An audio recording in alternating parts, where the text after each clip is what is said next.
Do you even binge? Do you even binge? Welcome to Do You Even Binge podcast, or Do You Even Binge podcast? Do you even binge?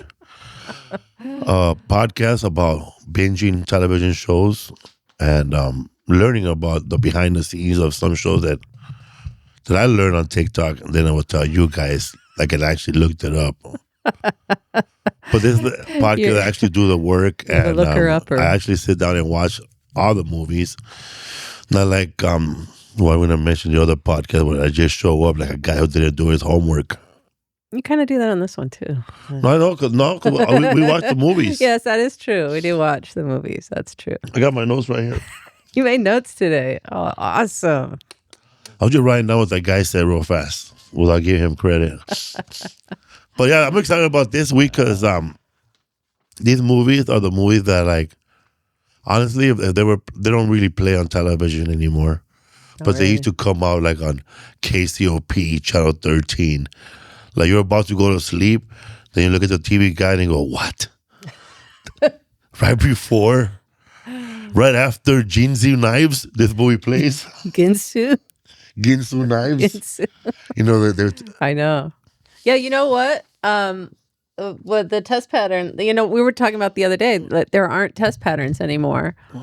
We were going to, what's the test pattern, babe? It's like it's just a static image that the network, the TV station would put up, not the network, but the TV station, the local affiliate would put up when shows went off, when they went off the air for broadcasting for the day, because the channels didn't stay on 24 hours the way they do now. And when cable came around, people finally had, I think they've realized, like, people are keeping different schedules, Like, there are some people who work third shift, but they worked third shift back then. There just was nothing to watch.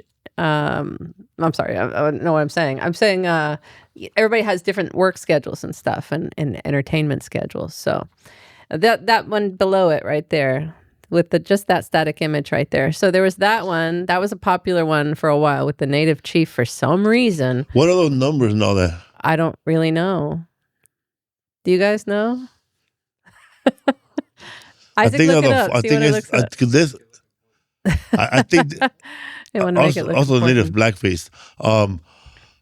This is a pattern for your camera and the TV, to align the little pixels, I guess, before the color coordinating, whatever that is called, shows up. Yeah, here it says it acted as a technical visual reference for calibrating early black and white television sets. The numbers and lines and grids allowed technicians and viewers to adjust for screen resolution, focus, contrast. But nobody's getting up there and adjusting their TV at night right before they go to bed to match.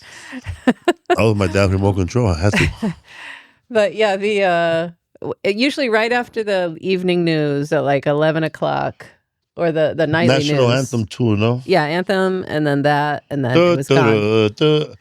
I was out of town back in the day doing a stand-up show.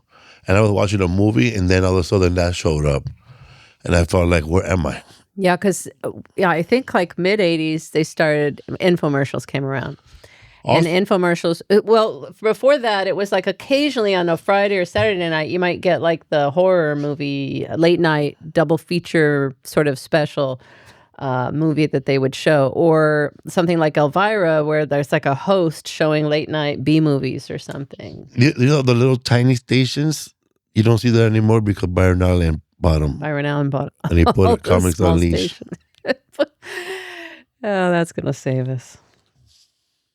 But yeah, we don't have test patterns anymore. We don't have that thing anymore. We don't have a need for it anymore. So infomercials were buying up all that airtime for cheap, and the stations didn't have to do anything. They just collected a check.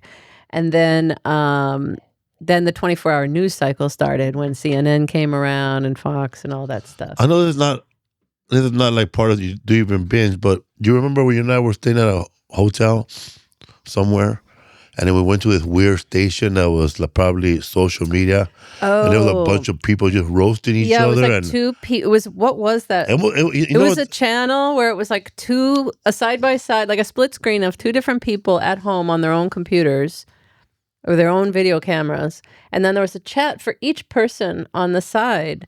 And they were like battling each other, but they weren't roasting. They were doing something together, like just playing a talking. game or just talking That about right some there, subject. that what we saw is now on TikTok. You could do that on TikTok now. Yeah. But I remember it was like some strange looking people that that it was weird. Like gamers almost. Yeah, they were gamers. Like people were in various states of undress and underwear or pajamas or butch types, food stained sweats, and they were just like yelling at each other, and it was very weird. And the people in the bottom were chatting. Yeah, well, there were like 2 chats going on simultaneously, one and then for each person. Switched to another person talking, and they were all fans of these weirdos. It was weird. It was like pre-podcast too, I think, probably, right? Or if I know it was a lot like streaming that, on TV. I think back then they called it bandwidth. I'm not sure about that. No, but it's made up. Maybe. Anyway, so this leads into what we're talking about, these movies. Does it? Yeah. How? Oh, you're just saying that, yeah, these would be on and you'd stay up and watch it. Yeah. But yeah, these are some of our favorites from the 80s mostly. There are a couple from the 90s here, but we're first focusing on the movie I loved and it probably introduced me to LA, I think. And I was a teenager. Well, actually, I was 11 when this came out. Valley Girl, 1983. Sure, Brody. Besides, it's totally which also highlighted mall culture and all that stuff. I can't stand it. Okay, so he's awesome. This is starring Deborah Foreman, Nicolas Cage. This is the story of the first movie when he's called Nicolas Cage because he did a small part as Nick Coppola, which is his family name. But he didn't want to be accused of being a Nepo baby. Yeah. They didn't call it that back then, but he didn't want to be accused of that, so he changed his name.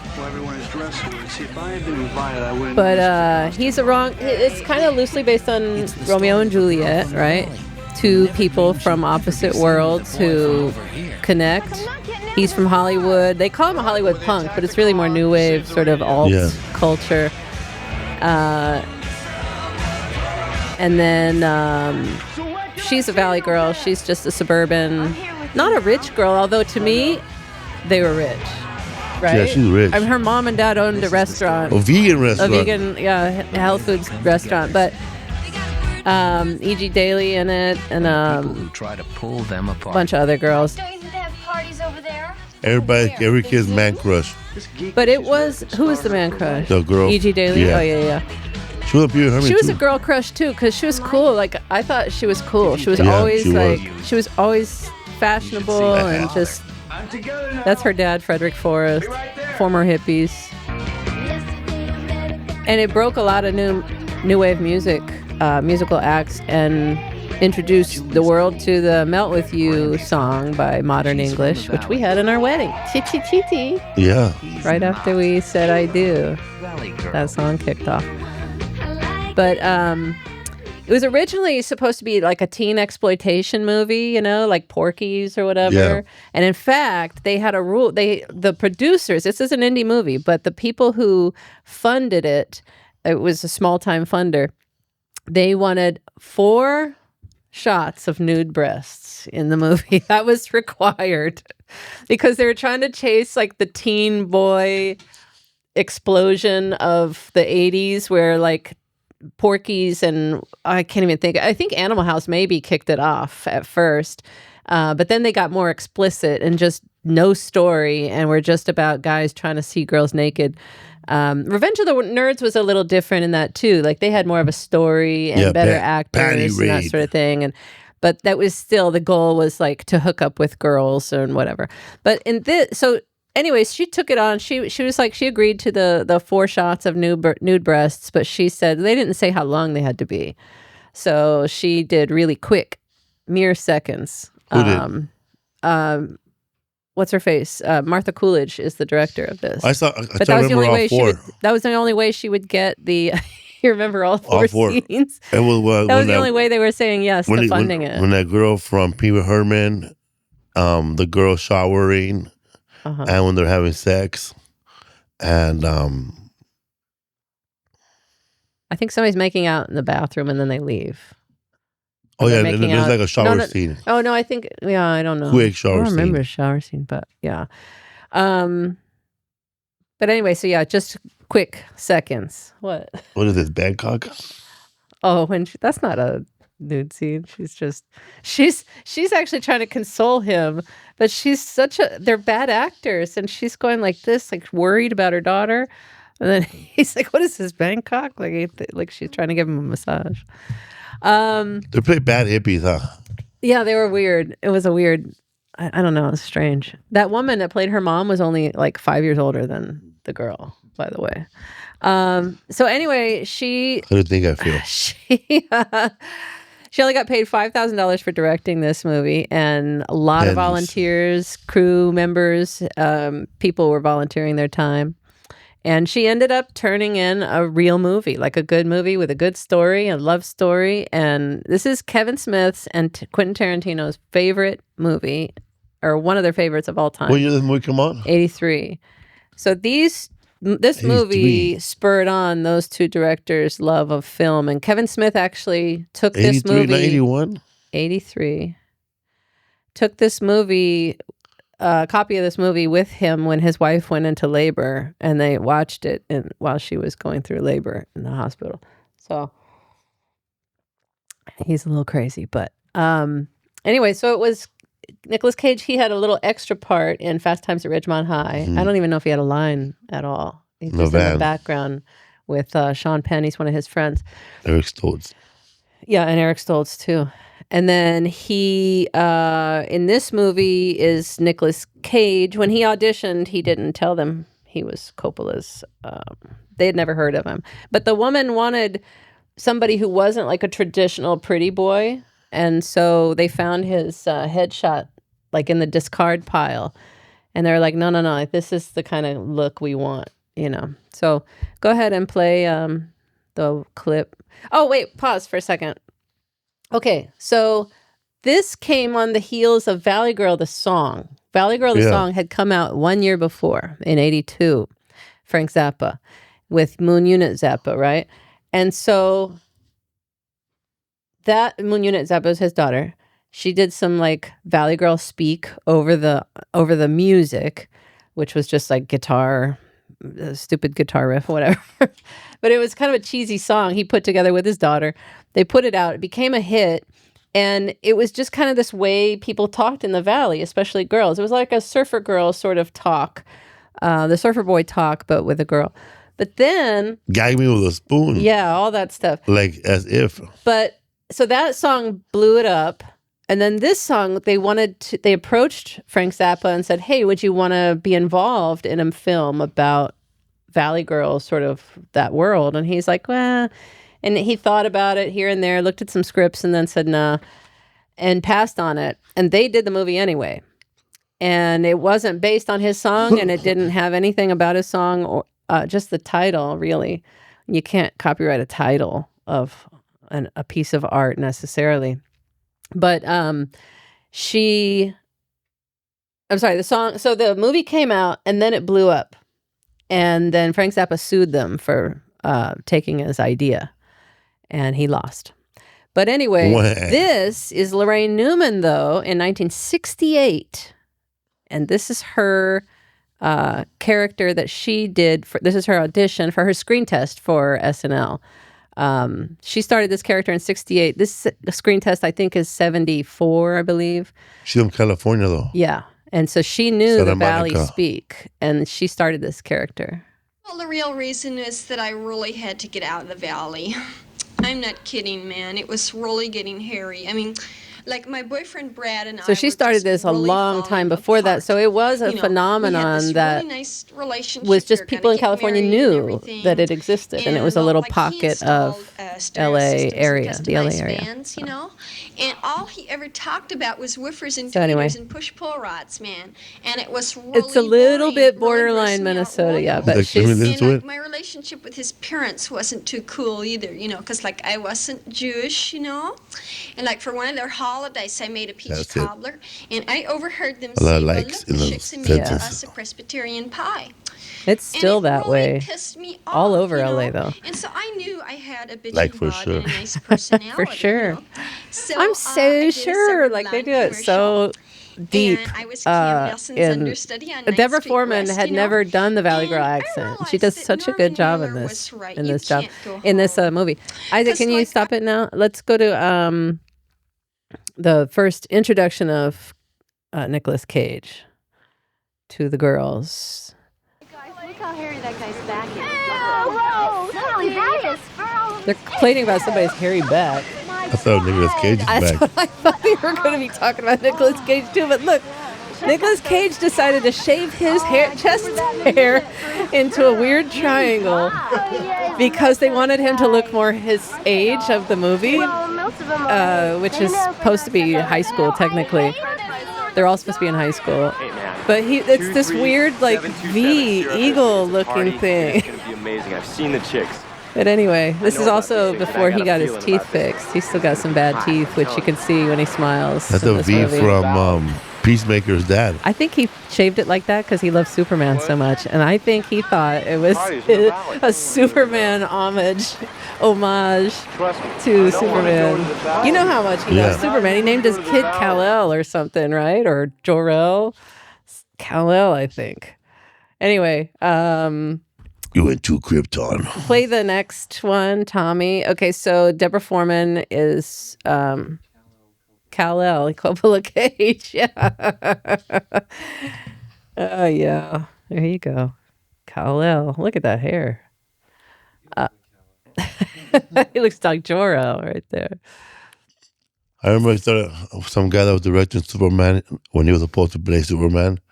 They got into an argument, and he went in the interview. He goes, "First of all, I don't want a bald Superman." Bald Superman. Yeah. So Julie is such a hunk. I can't stand thinking of breaking up with Her hair her. looked like my Daisy and the Tramp. Yeah, but Tommy could be such Oh, a Daisy. dork, you know? You mean he's got Lady and the Tramp? Lady and the Tramp. She's lady. Braids Yeah. are bad news. Yeah, everybody's got He is a bitch, and quite the hair. so lucky, Julie. That headband. Look at that headband. You see that? If you have that haircut right now, you're probably calling the cops and complaining about noise. Ooh, hers? The main All of girl? them. All of them, yeah. Yeah, so she's thinking of breaking up with her boyfriend because she's bored. Look at a hot dog on a stick. He's by the long way. hair though. Oh, yeah. This is her boyfriend in the red polo. You can tell by the way the collar is up that he's a douchebag. Right? Watch. Look at that collar. Oh, he looks like a mix between Flash Gordon. In my high school, everybody that there's like that, we wanted to beat their ass. Of course. How can you not? What's my problem? Yeah. Yeah, that is like the grease smudges we talked about last Everything time. they had, we couldn't afford. Oh, yeah. Like that T-shirt with La Tigra, and those Nikes were Cortez with a red. This is when They're very expensive. brands started to come out. This is when brands were Look at her. She noticeable. wear a fucking Woody Woodpecker T-shirt. Remember, like, all of a sudden, brands were a Yeah. thing. And it was like, what the fuck? How am I supposed to keep up with this? I don't have money. Look at this guy's shirt with the gaping sides. Who else is there? Oh, the Val dude can touch me. He's I mean, she must be classic really freaking Darsh. Darsh, Marsh man. the Darsh. But yeah, this is so anyway, she's considering breaking up with him. She's bored. You gonna play some?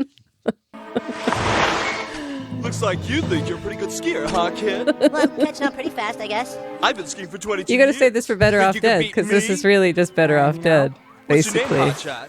But, Stan okay, Marsh. don't skip ahead. All right. So Tommy's so bitching though. So anyway, she's thinking of breaking up with him. She's not in love with him anymore. And then let's go to we played that one already. And now she's at a party, and then Randy shows up, the guy from the beach that she met at the Randy. beach. Oh, there's a Randy. He shows up, stalks her in the bathroom, which is quite weird, and then gets her to leave the party with him and troll around Hollywood. So she's like, oh yeah, let's go try something new. She's looking for a change in her life. Well, but Randy's She doesn't want to be the wingman. Do this for me. Do this for me. No. Come on. Julie? She has to take one for the team. I like tacos, a 71 Cabernet. My favorite color is magenta. Hi. I'm Julie, and this is Stacy. Charmed, I'm sure. Charmed, I I'm am sure. seriously gonna freak out and die! Would you get in the car? Good! I will pay whatever it takes to make sure nobody breathes a word of this. Like, I'll be totally bummed out if anyone on Earth outside of this car finds out about this. They live like in the valley, right? Simi Valley?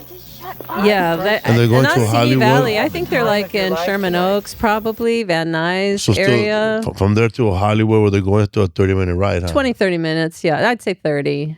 Yeah. With the I'm top not down. exactly sure where she's located, but I think it's like Calabasas though too, because Mm-hmm. when they show the woman you like, the stepmom, right? Hey. Her house. I don't just like.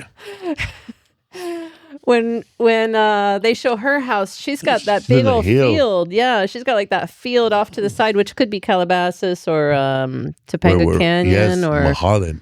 yeah, any of that stuff. Not Mulholland. I would think When they that's were at that almost party with the Beverly rich Hills. No. people, and Nicolas Cage showed up with his friend, they're having a party and they're eating sushi. Oh yeah, they were eating sushi. I didn't have sushi till 30 years later after that movie.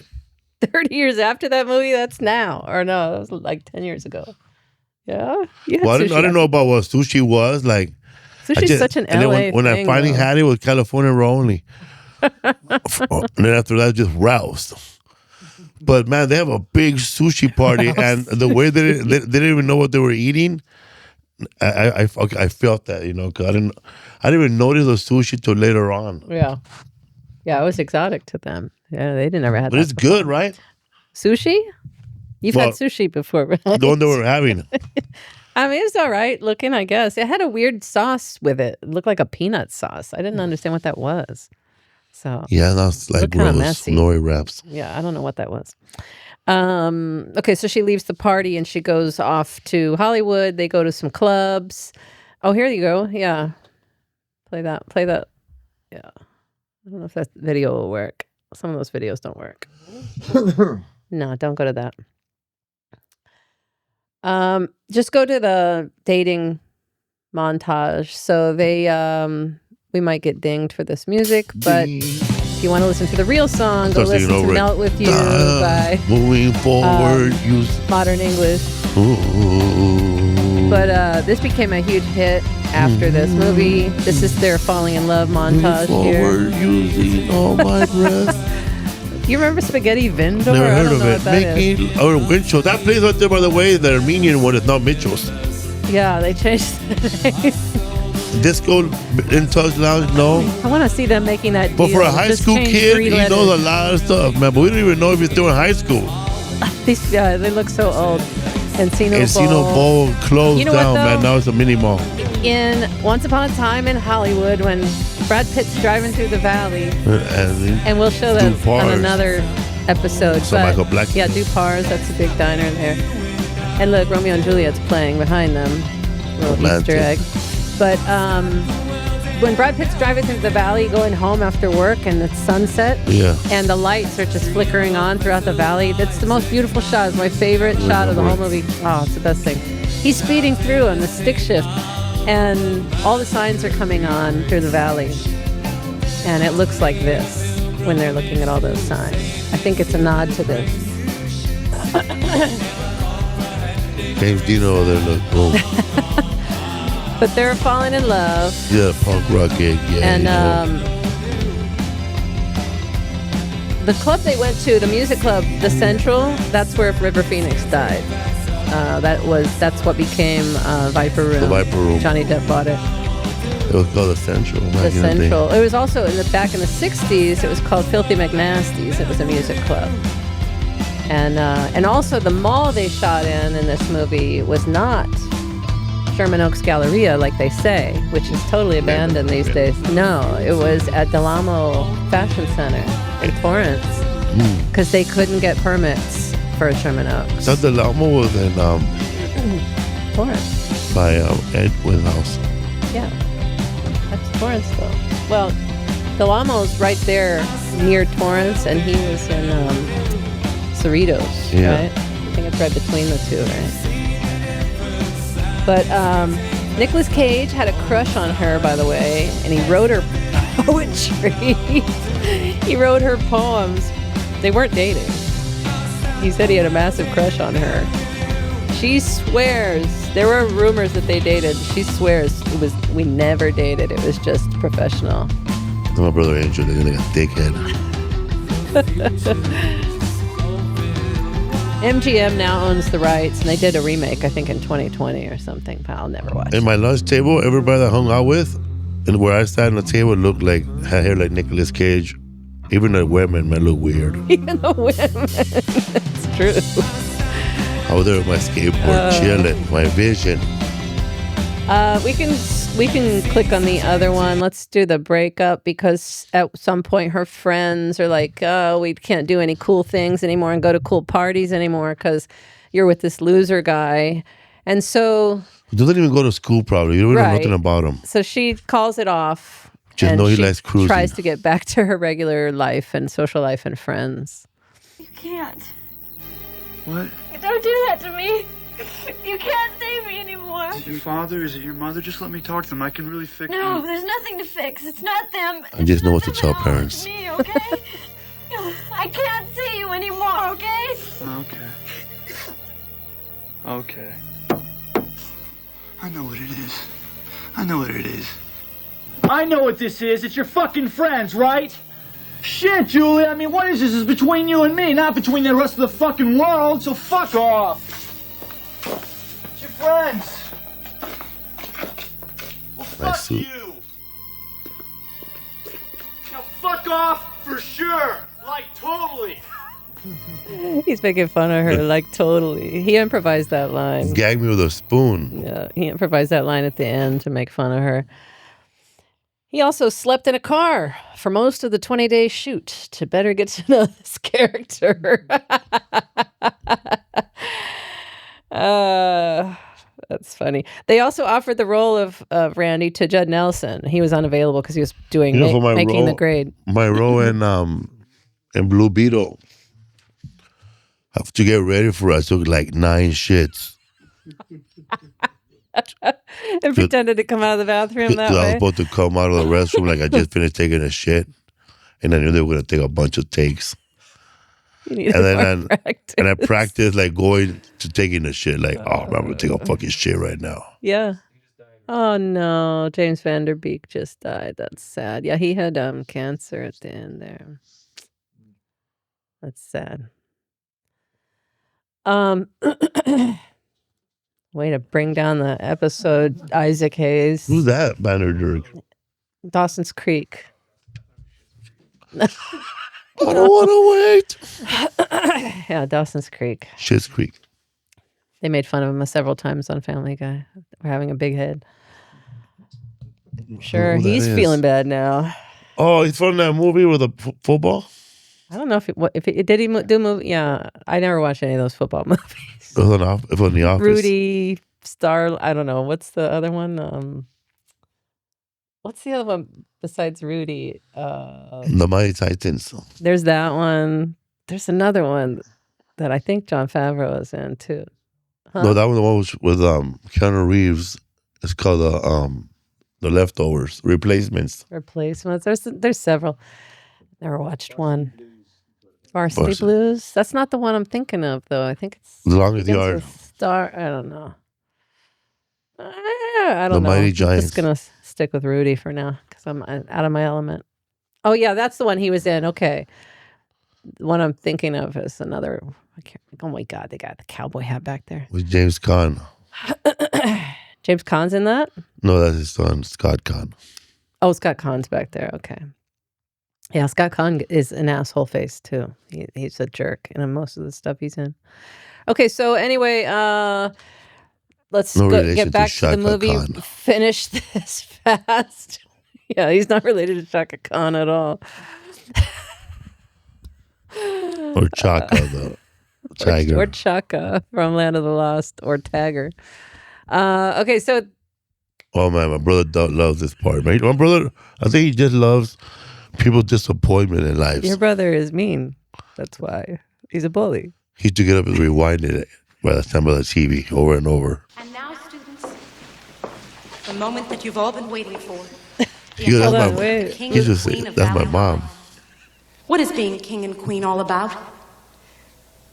Is it about who wears the nicest clothes? I think not. I think not. Is it about who's dating the captain of the football team? Or who's seeing the head cheerleader? My mom had her haircut like that. I think my dad I cut don't it. think so. Is it a popularity contest? I doubt it. I'm going to give you the shot you never gave One me. can't help but when one is honorable, when one is disciplined, when one is school-spirited. Yes. The blocking of Kings and that. queens, It's way too professional they for a don't high grow on school trees. fight. Everyone can't be a king and a queen. Stan- You get too much stuff on, man. Stands. I remember my prom. I wanted to be the queen. I wasn't.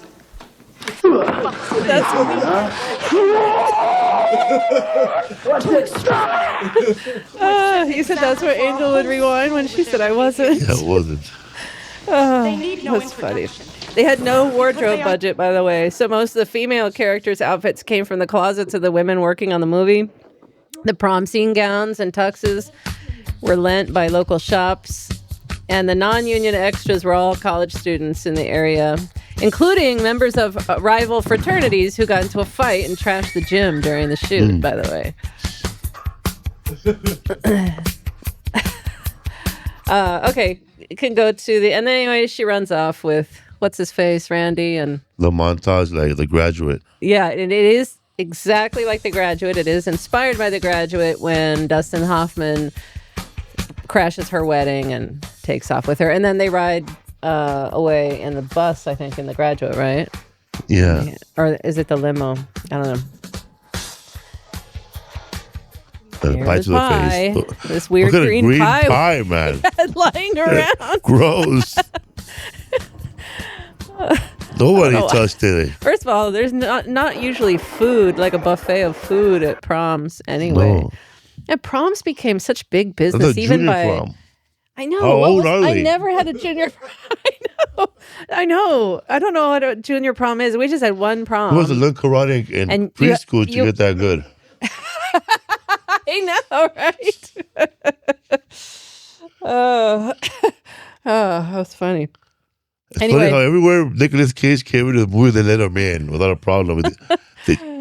At the party, I know he got into the party pretty easily and into the prom, no problem. everybody pretty much crashing that party because that guy heard about the party in the bathroom. That's the punk way, I guess. What you Yeah. do when you're punk, you sneak into places. I've done that before, man.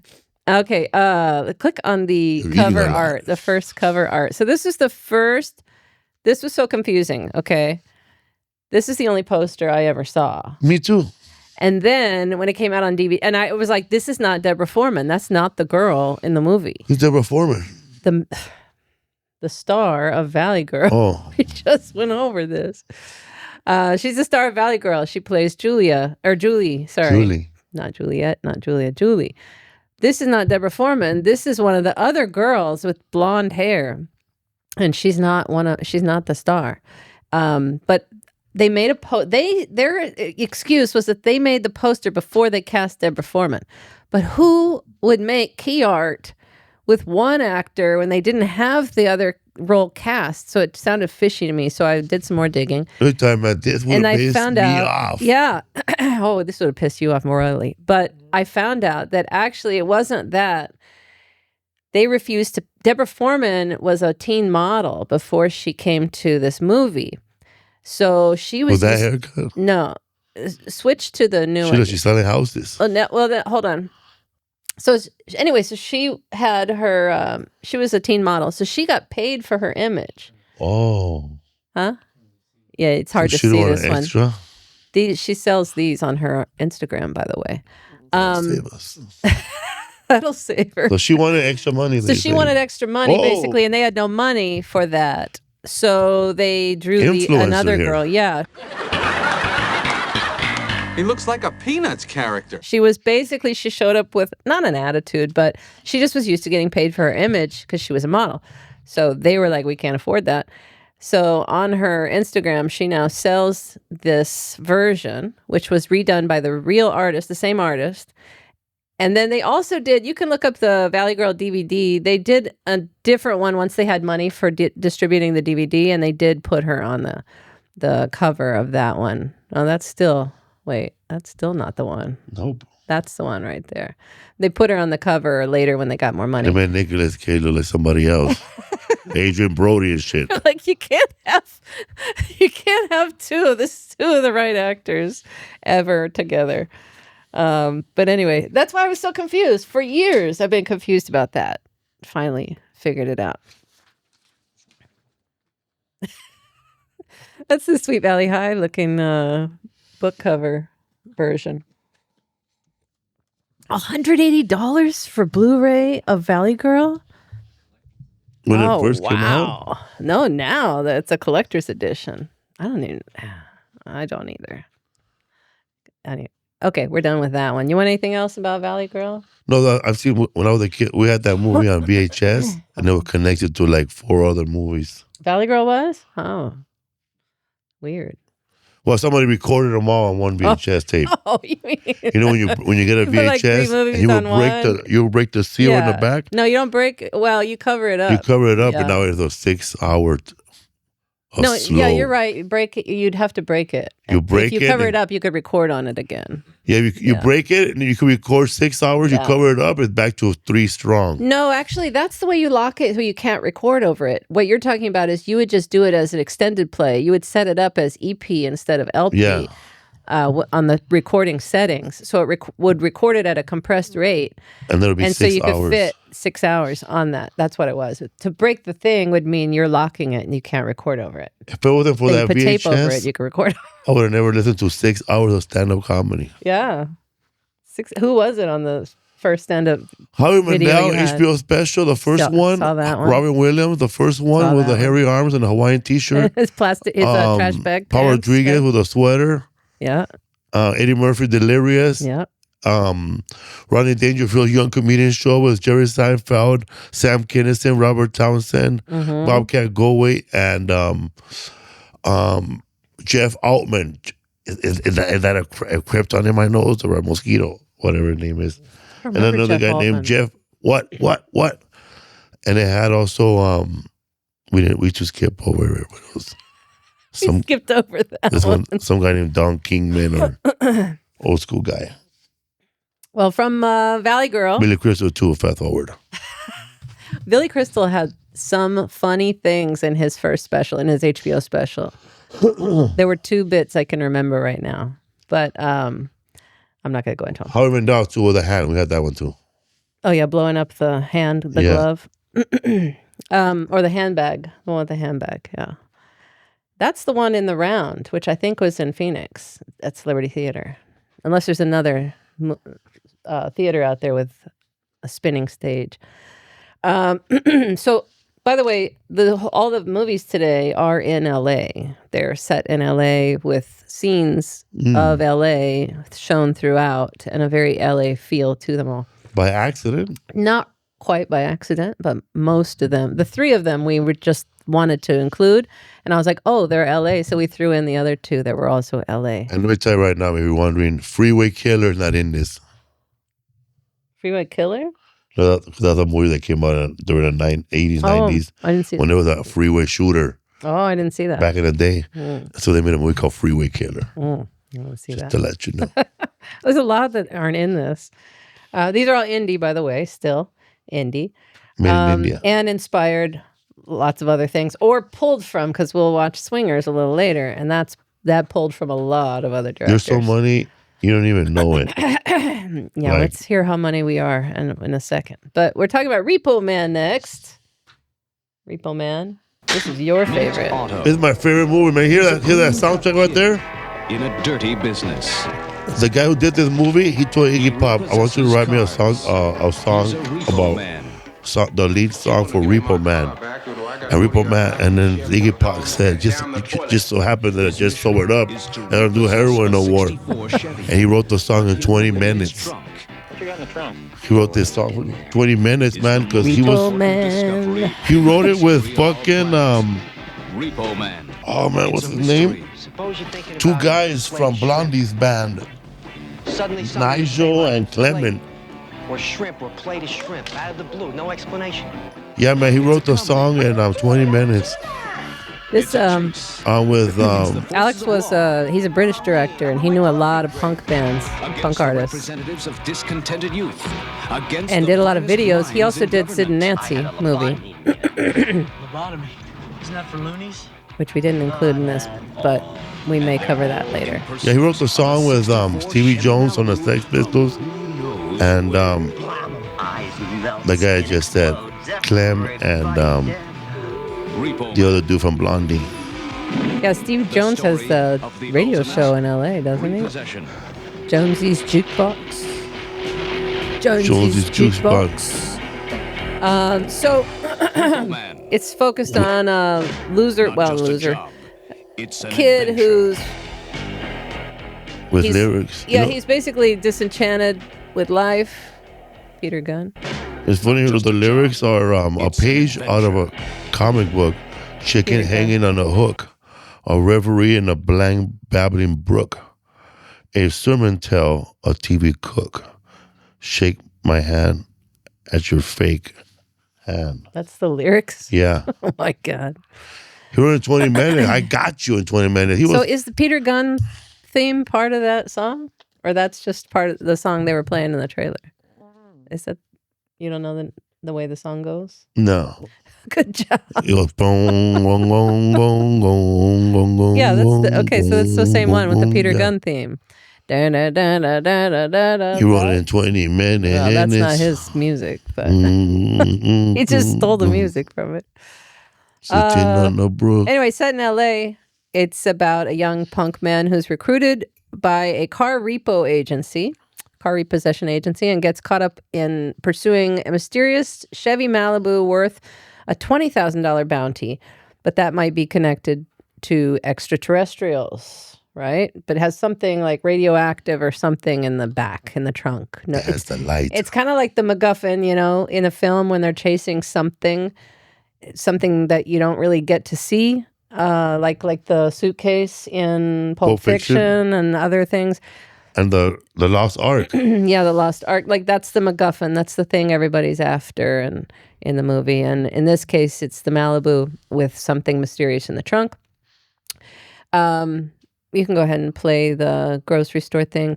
This was a satire movie, basically, and they used a lot of generic products were starting to rise at this time because the economy was in the shitter. Even though everybody acts like Reagan years were great, for a lot of people they were not great, and generic food was on the rise. And so Alex made extra generic food in all these scenes. Beer is called drink, right? Yeah. Meat or canned food is just called food, and it's like meat flavored food and basic stuff. So he's working in a grocery store when he starts. A quick shout out there to that actor, the Latino actor, the security guard. He's in Blood In, Blood Out, and also his father is in Blood In, Blood Out as Crucito's grandfather. His father was a big-time Mexican-American actor from the 40s and from the 50s in a show called El Chaparral, the Old Chaparral. He was just a cowboy comedian guy. Anyways, he passed away already, too. Yeah, he's an interesting character actor. He showed up in a few 80s movies. You heard his music video, too, of the one of the bikers. He's in David Lee Roth video, too, I think, Crazy from the Heat, or the other one, Going Crazy, I mean. All those no-name brands right there remind me of a supermarket that used to be around when I was a kid called FedMart. Well, Ralph's sold the beer that you see in here. Yeah? Yeah, trying to find my notes about that. Oh, yeah. The filmmakers were satirizing a real-life growing trend in American grocery stores at the time because of the sluggish economy. Generic packaged foods were popular. The blue stripe seen in the movie is taken from a real-life blue stripe generic beer can that was sold by Southern California's Ralph's supermarkets. The filmmakers chose to mock this as showing how banal American life had become in the 80s, including making up their own generic products like food, meat, flavored, dry gin, and drink. Because these products had no advertising, they left the shelves by the 90s. But a lot of newer, like younger viewers, like Isaac watching this, they thought that the director, not Isaac, but I'm saying his generation, they often think that Alex Cox made up these products to just like not pay anybody or whatever, or for whatever reason. I thought, but he didn't make it up. Watching it now, I know that they're from. No, you say they're from Ralph's, but I think that maybe that the beer was. I don't know about the other stuff was made. These people in the movie, they are really living in this controlled world, I guess, by the government, I guess, but they don't really know it yet. So everything being left like that, like kind of like when you in that movie with Roddy Piper, when he puts on those glasses, they live, and they live, and everything shows up like that. Yeah, it's somewhat deep. Post-apocalyptic, but not really that deep. Huh? No, it's more like that's just the way things were. So he played it up. You ever seen that movie Twins with Arnold Schwarzenegger and Danny DeVito? And Danny DeVito, yeah. Do you remember that they ended up grabbing the wrong car in the movie? Yeah. And in the trunk, it's not a bright thing, but I think it's the same thing that they have. It's just not on. They have like a nuclear reactor too in the trunk, but it's not on. Twins? Yeah. They do? Why? I don't know. No, I'm just trying to relate that to. I don't remember that. Okay, I'm too deep, people. I don't know. I have to look at that. I have to look at that, but it's taking us off course. Though, okay, but let's go back. Anyway, let's go back to the. So Alex Cox did work with a repo agent, and so he basically took his own experiences and wrote this into a movie. He thought of it as a road movie first, and then he said, "No, we'll have to do it right here in LA because they had no money."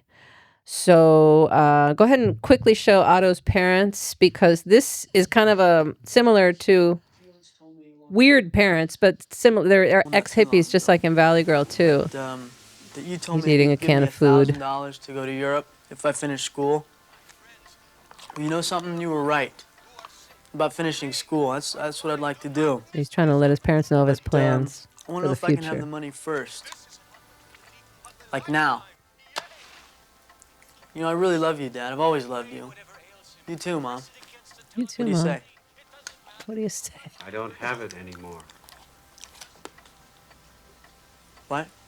Your father gave all our extra money to the Reverend's telethon, Otto. So they gave all the money to this TV preacher. Salvador.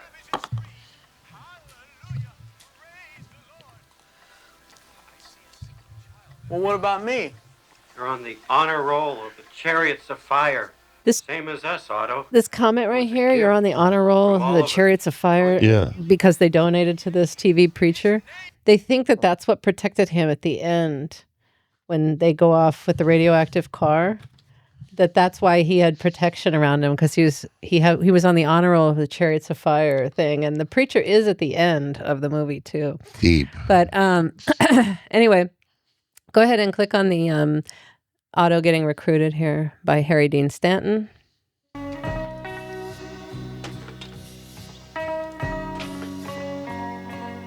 This is a lot of these repo industrial lot shots were done in like south of Washington, almost downtown. So that's what I was thinking, man. It looks like the whole movie was shot at the Santa Fe Railroad. Hey, you hard of hearing, Ace? Yeah, this is like Maple Street, Now, wait a minute, south kid, of Washington area. Look, my old lady's real sick. I gotta get her to the hospital, okay? So what? Take her there. I can't leave her car in this bad area. So he's trying to he doesn't have a driver to repossess this car, so he's just... With twins, you could drop at any time, all right? Well, Don't talk to strangers, eh? $15. No. We'll do it for Look, you less could than tell 20. by the stupid black thing on his pants that he's a punk, I guess. Follow me in my old lady's I don't know what right that here, is. Okay? All right. No, the little Where's your old lady at? Never mind. Erie with a about that. Right now, cross. we gotta That's get both punk. my cars out of this bad area, all right? Come on. Also, they put a little dirt on their back to let them know they eat moshes. Moshes? Who missed payments on that shit? That family right there. Oh, yeah. They're watching him. Like, it has a little Mary right there. She didn't protect the car. Christmas that tree air freshener company sponsor was one of the sponsors of this movie, by the way. Oh my God! Really? And they make a comment that every car has one, and every car does have one in this movie. Except this one doesn't have one, I see. But they often mess with the hero car, the main car, by taking off the rearview mirror for shots. But that guy's car, I guess.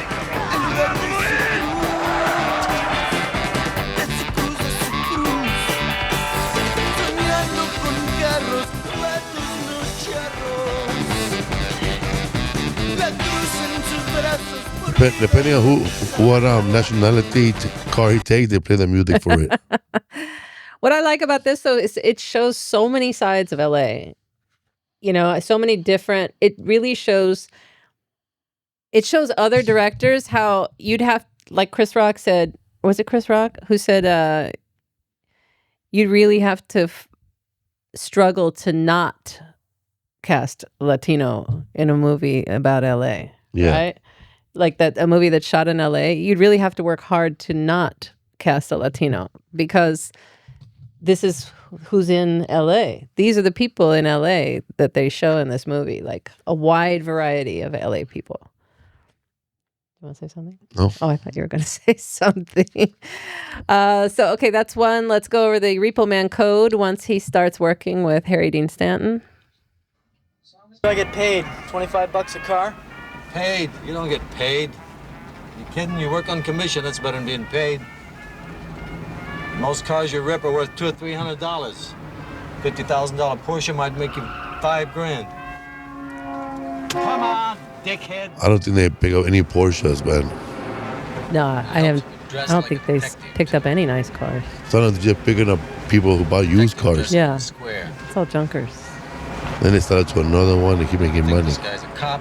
Except the one the Rodriguez brothers were driving, that Falcon. Yeah. It's a nice car. That's an Impala right there, right? No, Or this one's Impala. The Orphan, what are they playing? What movie? Staying Alive. Staying Alive. Asshole gets killed for a car. And 48 hours. Guys that get in their cars at Oh, that's right. 48 hours double feature. Get in at 3 a.m., get up at 4. That's why there ain't a repo man I know that don't take speed. Yeah, so I never thought about that. They have to just camp out between these weird hours. Jesus Christ. That way you have to park your car 2 miles away from your house and walk to a bus home. Yeah, because they're going to go to your house and find it. So Never broke into a trunk. I feel like we lived that way at one point where my dad was moving the car, but I don't think we ever had a loan. We paid cash for all our shitty cars we had. We didn't have credit where we could get a loan. Not many people got a code to live by anymore. He's He talking does about the this same code. age in all his movies. Harry Dean Stanton has never not been that age in any movie. He worked for like 40 years in Hollywood, always looked that age.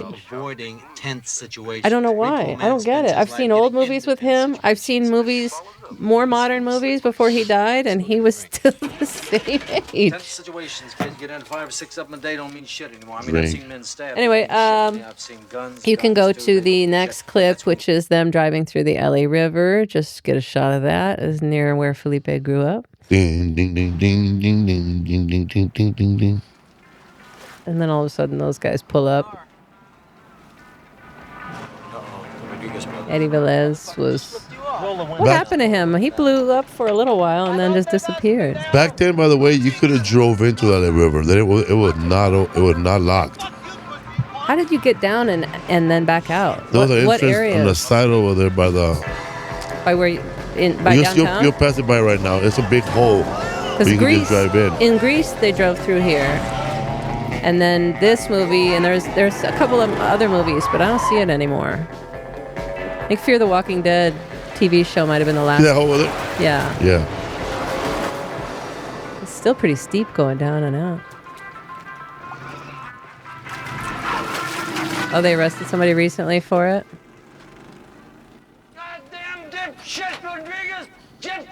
So that's those brothers are the Rodriguez brothers, and they are competing repo men. Also after the $20,000 Malibu bounty. And then he's also after their car because their Yeah. car was not paid off, but then later on it does get paid off.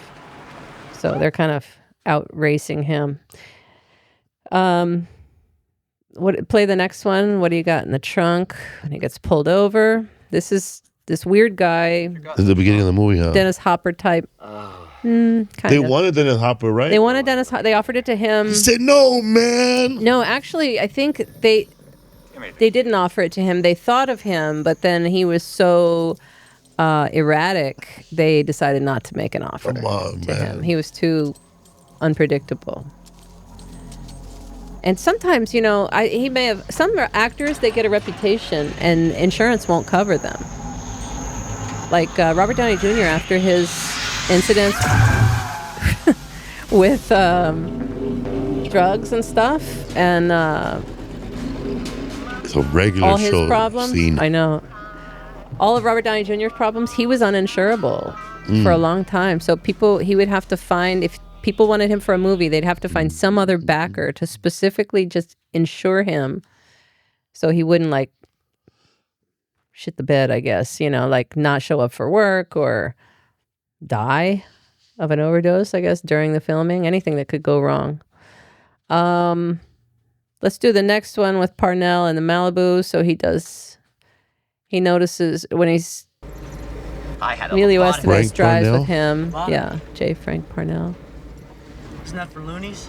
Not at all. And he starts telling him about Designer of the neutron bomb. why is he driving the Malibu? He drove it from like Albuquerque or Yeah, New he's a Mexico, scientist, right? sold He's it. a scientist, right?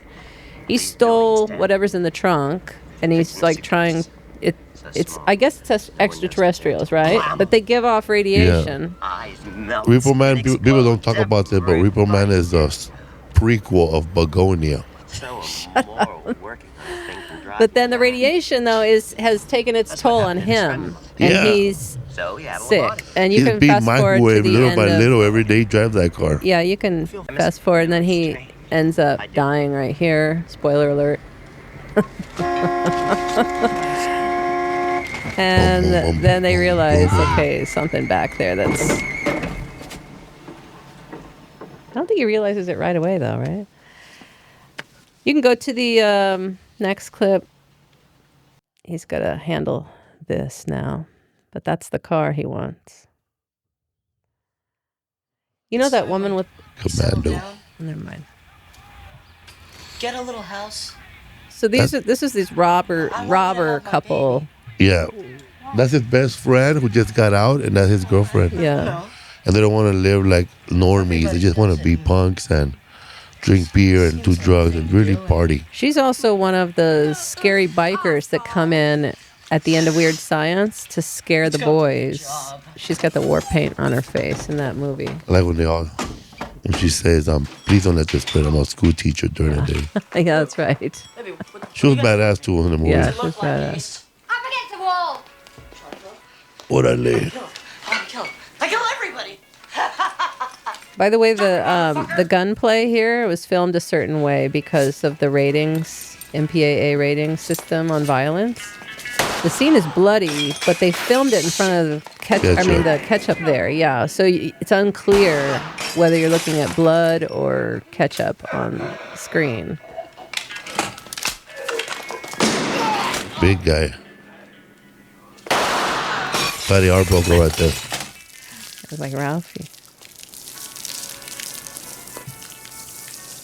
And that was his girlfriend in the beginning of the film, right? Yeah. And she's back with her man now that he's out of prison. Yeah. Do you think it's too late for us to get romantically involved? I think a little. Well, wait, stick with me. I'll make you a repo wife. Make your repo wife. What is that? A repo wife. Here. Have some popcorn. Right there where he's dying, brother. That line's funny right there where he's dying. Oh, the punk guy? Yeah, that pretty much explains our generation of Generation X, how we would blame people for our problems. Right there, Roger. Oh, yeah, I'm here, man. The lights are growing dim. No, a life of crime led me to this sorry fate. I blame society. Butch. Blame society. Society made me what I am. Butch bullshit. society made me what I am, Escobar. You're a white suburban punk, just like me.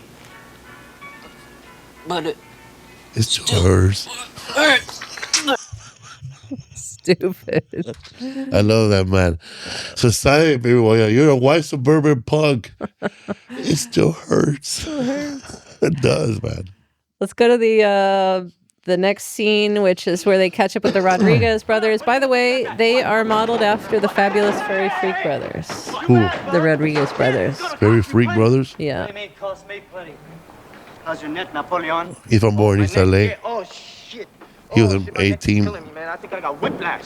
Paul Rodriguez and Eddie Velez, they had a pilot, a sitcom that was short-lived where they played two lawyers. You see, Brother-in-law. By the way, Harry Dean Stanton got so mad that he had to use a fake bat right here.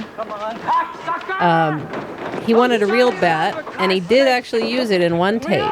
And he was swinging it around recklessly, and the cameraman was like, he pulled the director aside and said, I just felt the wind from that bat 2 inches from my face, and I'm not going to continue filming until you give him a fake bat. And he was pissed. So then they fought over the real bat. They like physically were having to hold Harry Dean Stanton down and grab that bat from him. And then they gave him a plastic bat for that because he's crazy. Actors being actors. He also was mad because he didn't want to learn his lines. I don't know why. Because, you know, he's Harry Dean Stanton. He's the biggest star they had at this point. Emilio was not known yet in Repo Man. And so... What are you saying? Huh? But Harry Dean Stanton was mad because he didn't want to learn his lines. So he was like, well, I was just in he was in some other movie, and the other actor in that movie had put index cards of his lines on the dashboard of the car because he was in a car the whole time. So Harry was like, I could do that too. So he was relying on that when he got there. And they were like, no, you have to learn your lines. And then they lied to him and said it was a breach of the SAG-AFTRA code if he didn't learn his lines. So then he hurried up and learned his lines. But it's not really code, but it is unprofessional. But if you're Harry Dean Stanton on a low-budget movie, it doesn't matter. Don't pull that. You don't have the power that he had on that movie. Can you put it on his back? When you did that movie with Eric Roberts, that was his third. That was the first of 3 movies he was shooting in that day. Yeah. He was shooting small scenes in 3 different movies that day. A big one, but they made cue cards for him. Yeah, but he already knew. And he knows how to get into character like the fastest I've ever seen somebody do it in my life. Eric Roberts, my favorite actor. Great actor. I have like 5 favorite actors. That's it. What's the last one? What's the last one right there? I don't know. Oh, it's the last car clip, I think. Yeah. This is where the climax of the movie here.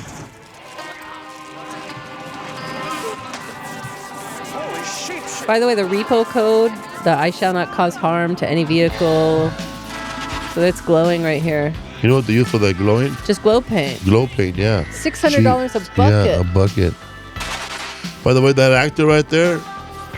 He's Bob from Batman, always. He always plays, he played a Tokyo driver and Johnny Mona.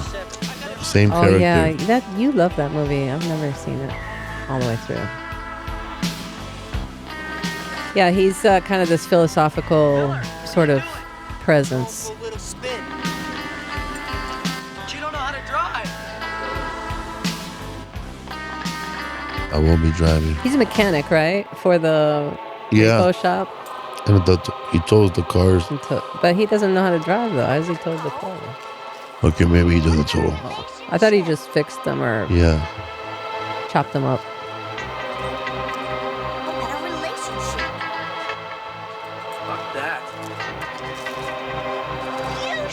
I didn't get this part. Like, why would you choose to go with this guy in this glowing car? What made him do that?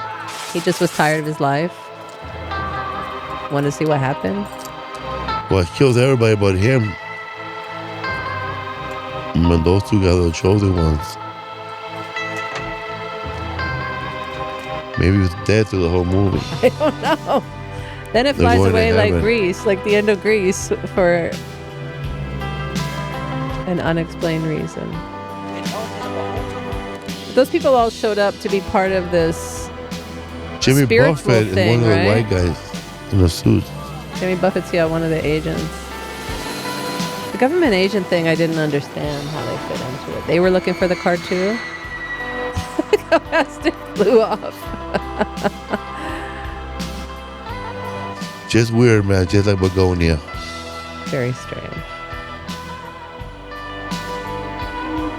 The repo code, by the way, that I shall not cause harm to any vehicle or the personal contents thereof, blah, blah, blah.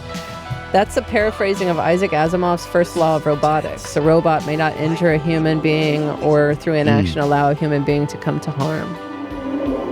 Go ahead and play the last link we have here, because this... Technically, Repo Man is a Christmas movie. You saw that Christmas tree there? Yeah, it's not a Christmas movie. But this became more popular than the movie. This is the TV edit.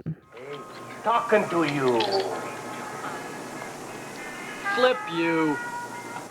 You want to make $10? Shove off, pervert. Best gall darn car on the lot. Damn right it is. It's the best gall darn car. What happened to your old lady? Helping Hand Acceptance Corporation. Oh, shoot! Forgot all about her. You want to know who told us where it was? Your gall darn brother. You gall darn crook. You know, kid, usually when somebody pulls stuff like that, my first reaction is, I want to punch his flipping lights out. What do you say, kid? We're always on the lookout for a few good men. Stuff that. Ain't gonna be no Repo Man. No way. You know, Kevin?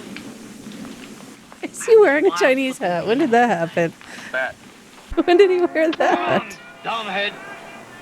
Hey, Bud, who's your new girlfriend? Girlfriend? Watch it, Melon Farmer. Melon Farmer. You know the other TV edit that's my favorite is Weird Science. The Weird Science TV edit, when we have to find it later, but when Anthony Michael Hall is all drunk and they're at the blues bar, he's telling a story about this old girlfriend he had. And then he says she had these really big bosoms, right? Instead of breasts. Like, didn't even say breasts, I guess. And then, well, I actually think in the movie he says titties or something like that. But then he goes,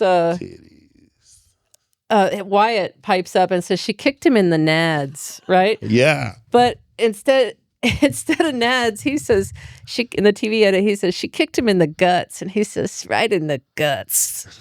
It's just so funny.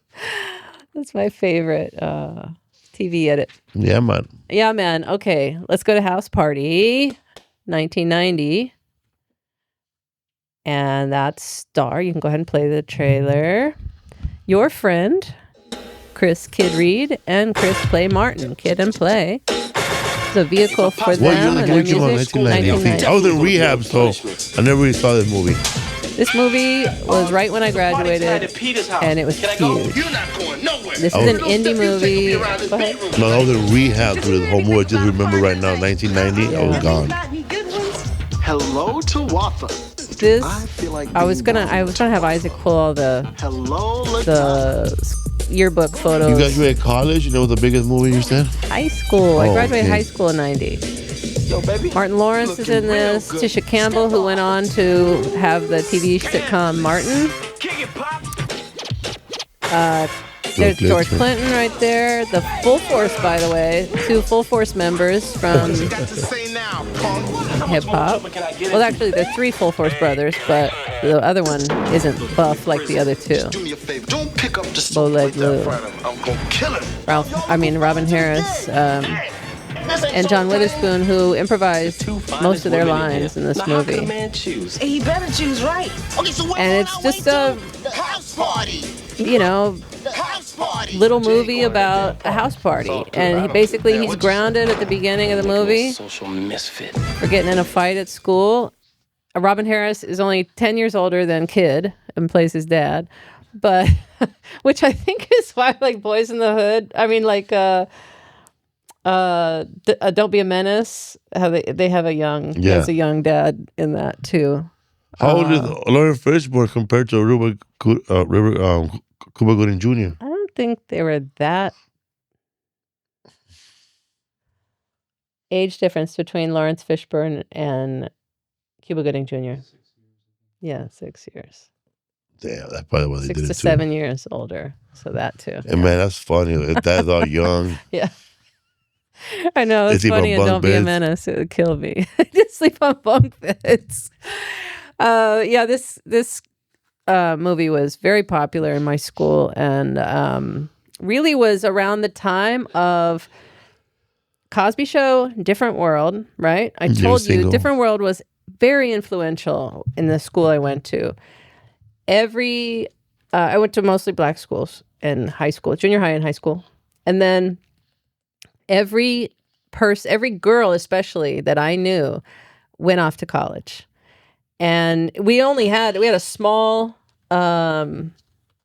school population, graduating population. I think our graduating class was like 250 people, which is really small compared to what you see out here in California. It's like 1,000 people. But every one of those girls went off to college. And I don't think they would have considered that life if all this stuff was not happening. You know, they would have been influenced by our neighborhood around us. But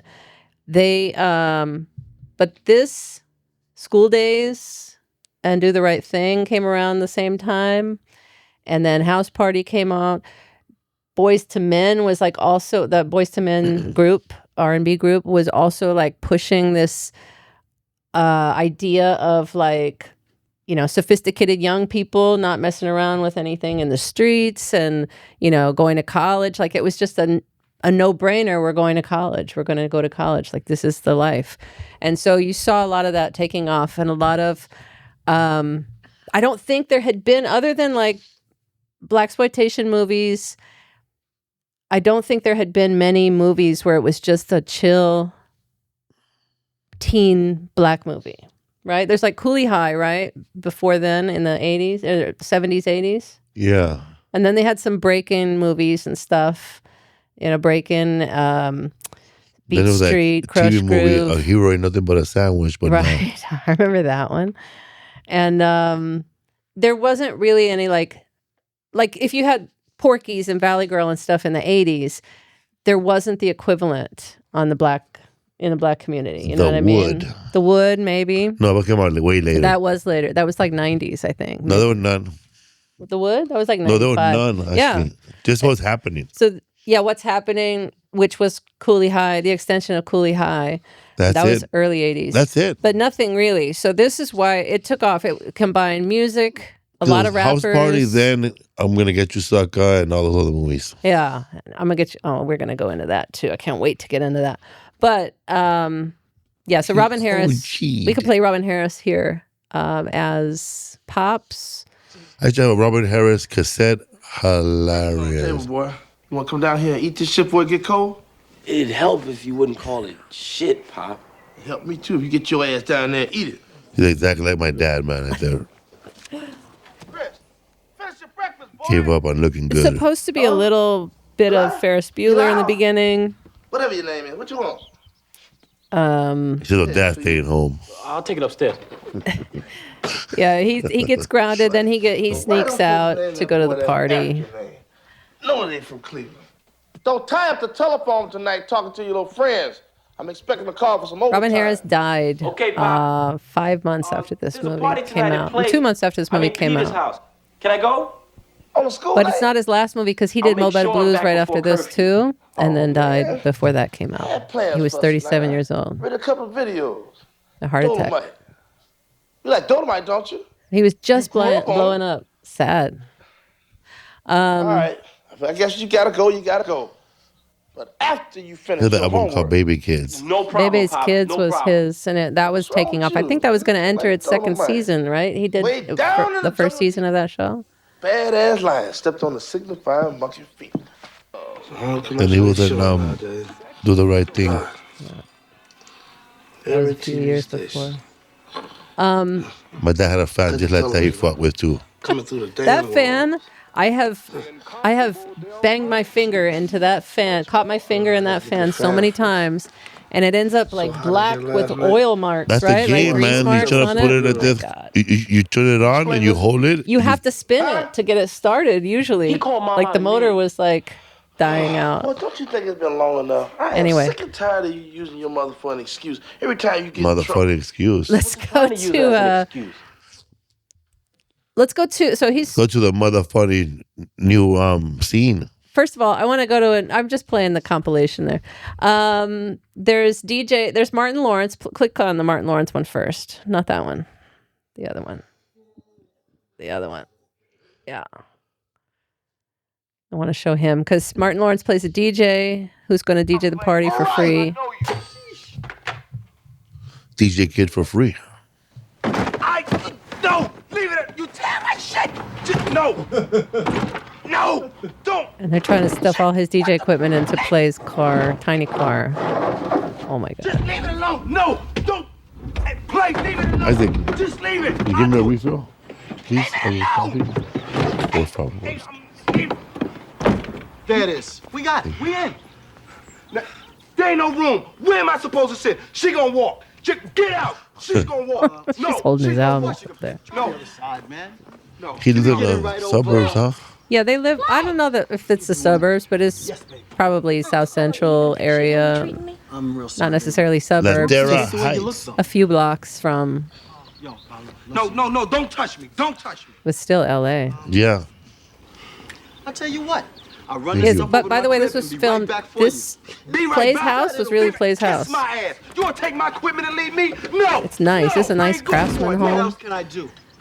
Click on the next clip right there, because so a lot of these actors in this movie went on to be in Martin, the sitcom, after he blew up after this movie. Go ahead and play. This is Martin as Shanae, who won a date with Kid on the radio station. Okay, you kiss me. Just like you did that little light-skinned girl at house party. He said, "Can you kiss me just like you did that little light-skinned girl at house party?" And he does kiss Tisha Campbell, who ended up playing Martin's wife in Martin, the sitcom. But this is a dance-off at the party. It's a pretty innocent movie. Like, nothing major happens in this movie. It's just fun, sneaking out of the house, trying to start a party, and everything that could go wrong. That's Daryl Chill Miller, who's now in a wheelchair. Yes, and has spent most of his shifting gears with Tim Allen. Yeah, he's in shifting gears. Most of his stuff is in a wheelchair now. The motorcycle accident. Yeah, motorcycle accident when he was in his late 20s. He was in a rap duo at this point, and he also is in Galaxy Quest. He's the kid. What are you doing? This ain't aerobics class. You can't do it. Is that a challenge? I think it is. You better come on out here. This is before being served. All the dancing in this movie was done with no music because they didn't know what music they were going to have licensing rights to.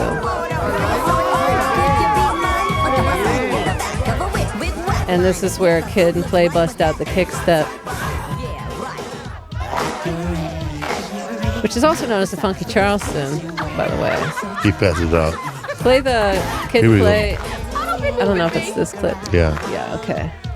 So this is Kid, the funky, the whatever, kick step, aka Funky Charleston. And that became their dance in all their videos and stuff. And play the unfunky Charleston, Isaac.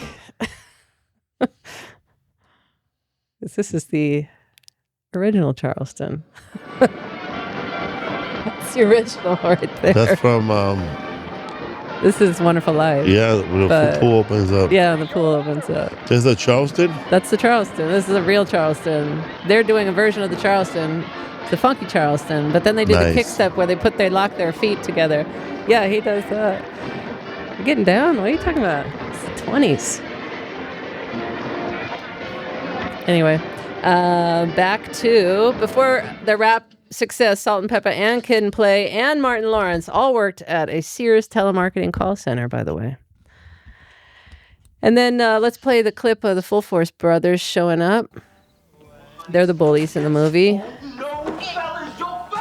Keeping with the formula. It's cool. What's the problem? Yo, there is there's no problem, man. No hoods allowed here at my party. Oh, hoods, huh? Yeah, hoods. That's right, man. We're not going to rob a liquor store or something. What you talking about? Quit playing. I'm not playing, but fellas, if I You would think have known you were Scruncho coming, I took would have his metal persona detectors. from this bow-legged Oh, that Lou? shit is real funny. Yeah, funny. real He's a little Scruncho type, right? Yeah. Oh, I hear that, big man. Yeah, that's right. Hey, look at that, man. Bunch of punk motherfuckers, man. Hey, Zilla, you smell something, man? Definitely smell something out here. You smell something, Stab? These guys were I smell pussies. a hip-hop group, Look at him when he's... Full Force. Full Force, sang with Lisa, And the Full and Force. Cult Jam with Full Force. He sang her biggest hit, All Cried Lisa Out. with Cold Jam and then Full Force. Mm-hmm, both. She had both with them. But then also they went At off one and did time? their own thing. Lisa with Cold Jam and Full Force. That was a thing. All of them. Please All Cried don't Out go, was. girl. All Cried Out was that. Hey, All, Stab. all three Cried people. Out. But I'm a little busy right now with your girl on my lap. Shit. You okay, man? Your shoulder okay? Your shoulder okay? His shoulder okay. He's a little Marlon Wayans-ish too, Yeah. right? Like Smokey in Scary Movie. He reminded me of him too. Robin Harris roasting. He shows up to the party. Pops is pissed that his son snuck out. And all this is improvised here. That right there, Snoop Dogg did it in his music video. When the dad shows up and goes, man, I told your ass not to bring no Snoop Doggy dog. Who's he? You know who he is. He in there? No. I ought to be ashamed of yourself. Messing up these folks' house. No, it ain't paid for. You know it Y'all ain't in paid here for. doing something wrong. He said, you know it ain't paid for. Blah, whatever your name is. Sound like something you catch on your feet. You see my boy? No, I haven't seen him, sir. You sure? You ain't seen it. Why don't you go home and watch The Late Show, Pops? Why don't you just go home? Little test tube, baby. What's her name? Clinton. Clinton what? Clinton, X. Clinton X, huh? Yeah, Clinton X. I'm a Muslim. Well, go home and bring me back 2 bean pies and a pork chop sandwich. Little trout mouth heathen. Trout Oh, mouth. how you doing? I should have known you was in here. I saw the drippings from the driveway. You know some of that Jerry curl you got on your head, you better not ever do a crime. Police never had no problem finding you. Follow the drip, follow the drip. They never had no problem finding you. Blair, where's the boy? Is he upstairs? Huh? Hey, boy up there? What? Wait. Play told me to sit here and make sure nobody went upstairs because his parents just got new carpet, right? And he don't want nobody with no shit all over their shoes. Oh, did I say shit? You did too say shit. I'm sorry. You try to talk about my shoes? No, I just nobody can walk around up there. Well, I can understand that. So nobody been up there, huh? Ain't nobody up there. I don't play. I don't play either. That's right, I don't play. And I ain't got time to play no game with you damn kids either. All right, we can You skip gotta come home sometime. and Believe go that shit. to John Witherspoon, who also improvised his lines and pretty much took the same character into Friday, right? Yeah. Which is also an indie movie that we'll talk about in a couple weeks. But this was the development. He's also the same character in Boomerang, right? Eddie Murphy. And then the Wayans Brothers TV show, which is one of the best TV shows ever made, ever. Hey, you shut up all that damn noise. I paid $15,000 for this house. $15,000 for that house. Hey, little kids, you should come down and find out what she eating and maybe you can get you some. Hey, y'all shut the hell up down here. I got some for you later. What's up? What's wrong, brother? Maybe that big water head you got. Hey, shut up all this damn noise. He's roasting everybody on the street, too. House Party was originally offered to DJ Jazzy Jeff and Fresh Prince. This is because New Line Cinema, who distributed this, they won a lawsuit against DJ Jazzy Jeff and Fresh Prince because of the song Nightmare on My Street. Yeah. Do you know that they did Nightmare on My Street without any clearance from the Freddy Krueger Nightmare on people Elm Street? on Nightmare on Elm Street? And they didn't approve it.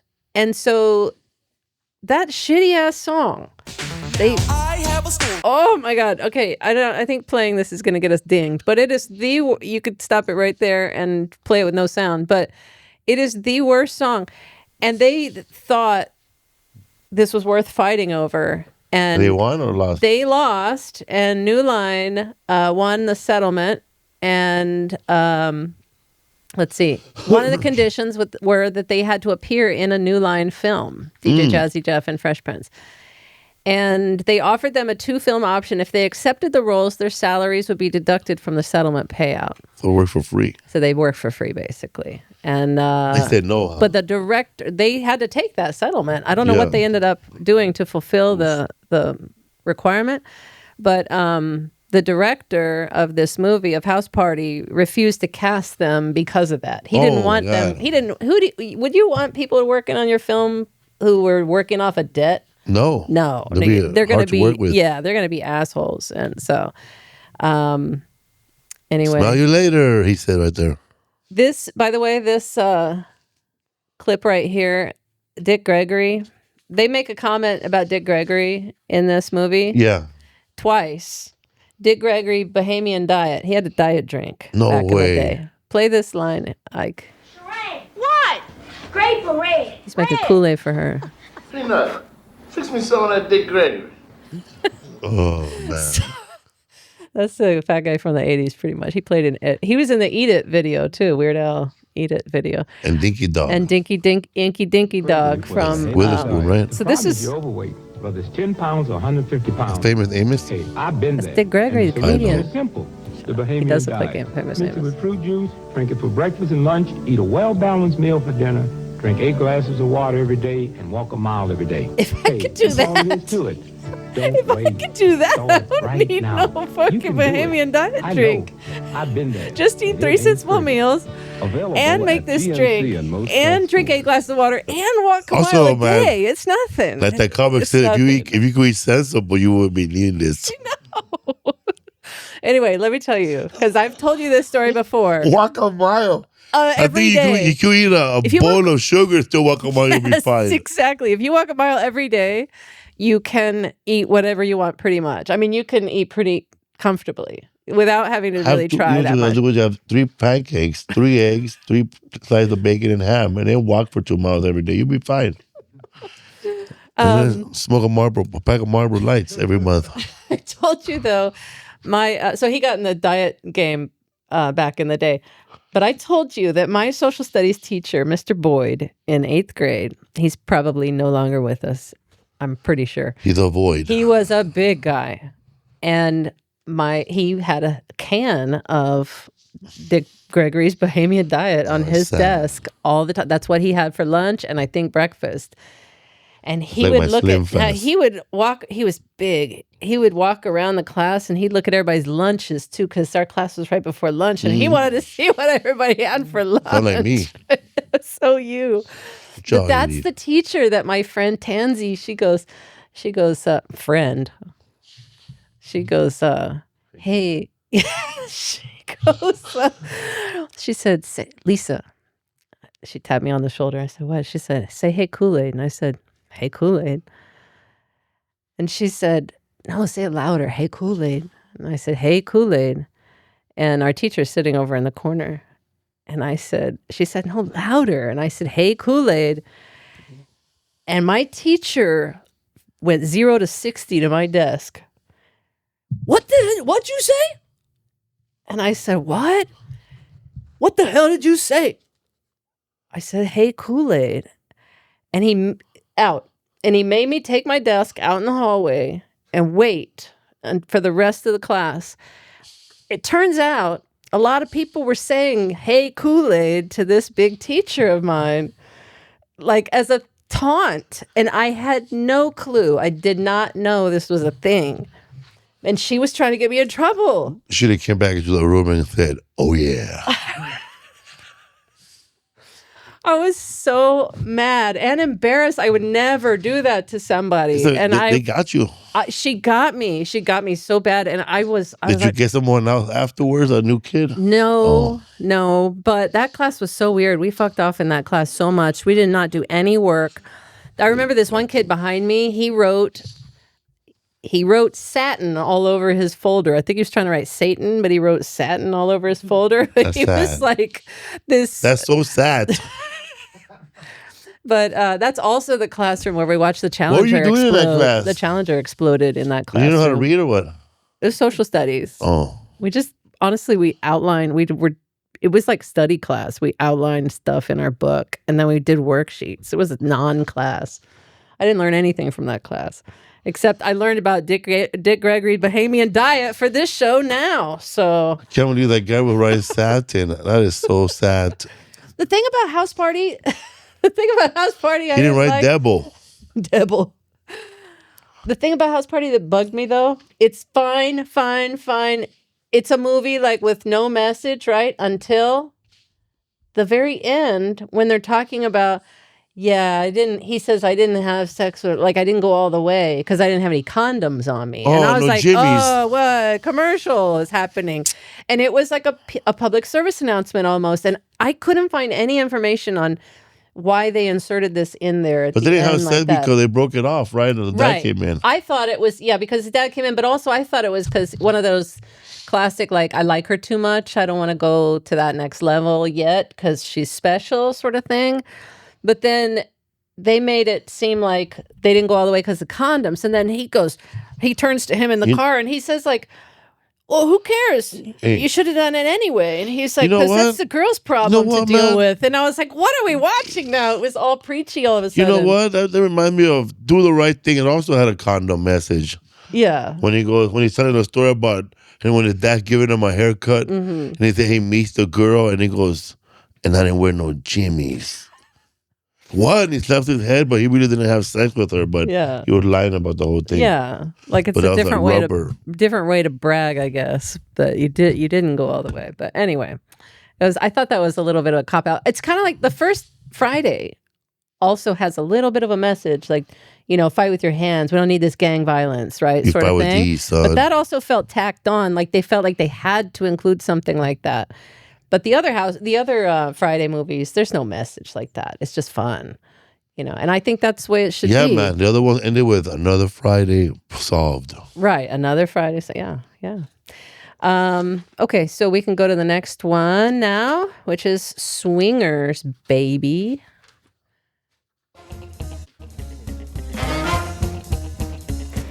This is set during the 90s swing resurgence, I guess, that really started in LA. And there were a lot of swing clubs happening. I feel like this movie ushered in the douchebags of the 2000s, in my opinion, because the douchebags of the 2000s were probably 10 when this movie came out, right? 12 maybe. And it's a dream, it's a lot of hard work. I think they learned how to be around women, because this movie is a good movie for when you break up with your lady and you're getting him back into the swing of things. Wondering, like, will I ever get back to normal again when you're heartbroken? This happens to be a $100 They're both struggling actors. Jon Favreau plays a comedian as well. How you ladies doing this evening? What do you drive? He wrote this movie, Jon Favreau, did not direct it. He produced it. How long are you guys going to wait to call your baby? And he really was friends with Vince Vaughn, best friends. And Ron Livingston, who's also in here, they basically played themselves. And they were not going to cast them. They wanted to cast... Your machine might have cut me off. They wanted to cast. Where's the one? Oh, they wanted the Vince Vaughn character to be played by a woman or to be played by Johnny Depp. They wanted to either change it to a female character or Johnny Depp. They did not want Jon Favreau in there. They wanted Chris O'Donnell or Jason Priestley, and then Doug Lyman, the director, who was also their friend, he sent the script to studios and they wanted all these changes. So he backed off and then just raised the money independently and cast who he wanted.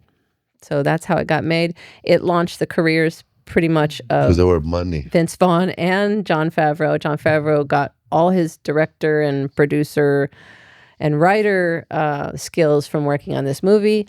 And now he's freaking making Iron Man.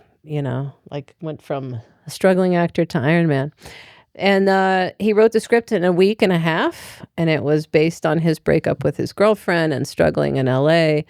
And a lot of dating rules came out of this movie. So let's click on the Vegas baby. He decides to take him to Vegas to make himself feel better. Some nasty skank who isn't half This is the his woman real my girlfriend apartment, is by the gonna way, front me. on It Bronson. makes me want to fucking puke. Jesus Christ, will you shut up for a minute? We gotta get you the fuck out of Dodge, man. We're going to Vegas tonight. What are you talking about, Vegas?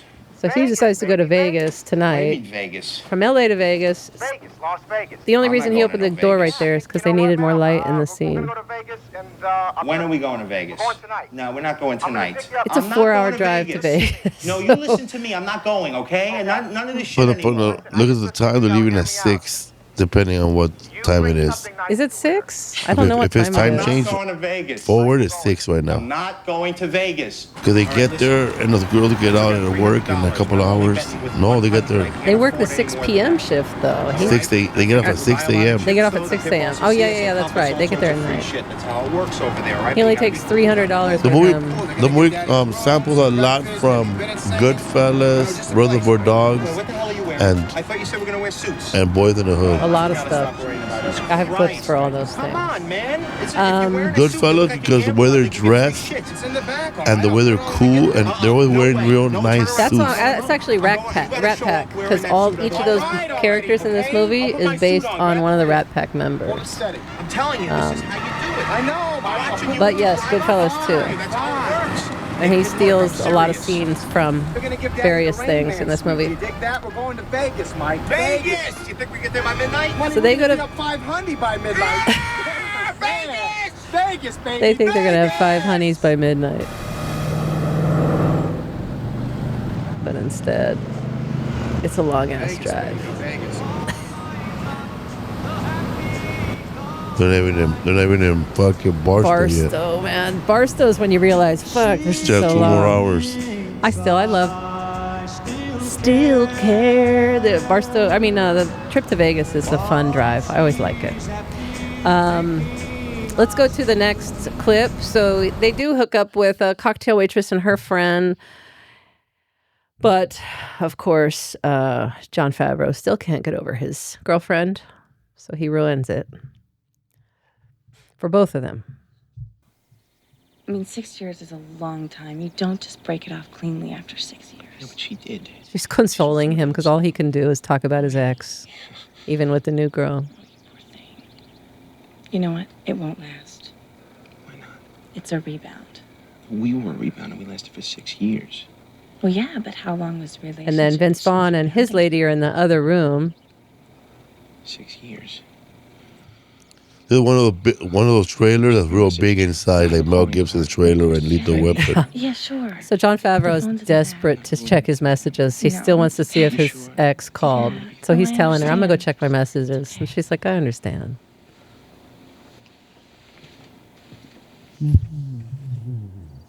He's got a call. He said, I have a calling card, so it won't cost you anything. And then he's interrupting the other couple. Trent. I need to, No, I gotta use the phone. You can check on them. There are no cell phones, by the way, back then. For the youngins watching, why didn't he just call her on his phone? He had a calling card, so he has to call a calling card first, Yes. and they'll take minutes out, then dial his number. It's a Yeah. long process. I know. And you need a house phone for this landline. Yeah. The only house phone is in her room. I have a calling card. That'll save us. It's 800 number.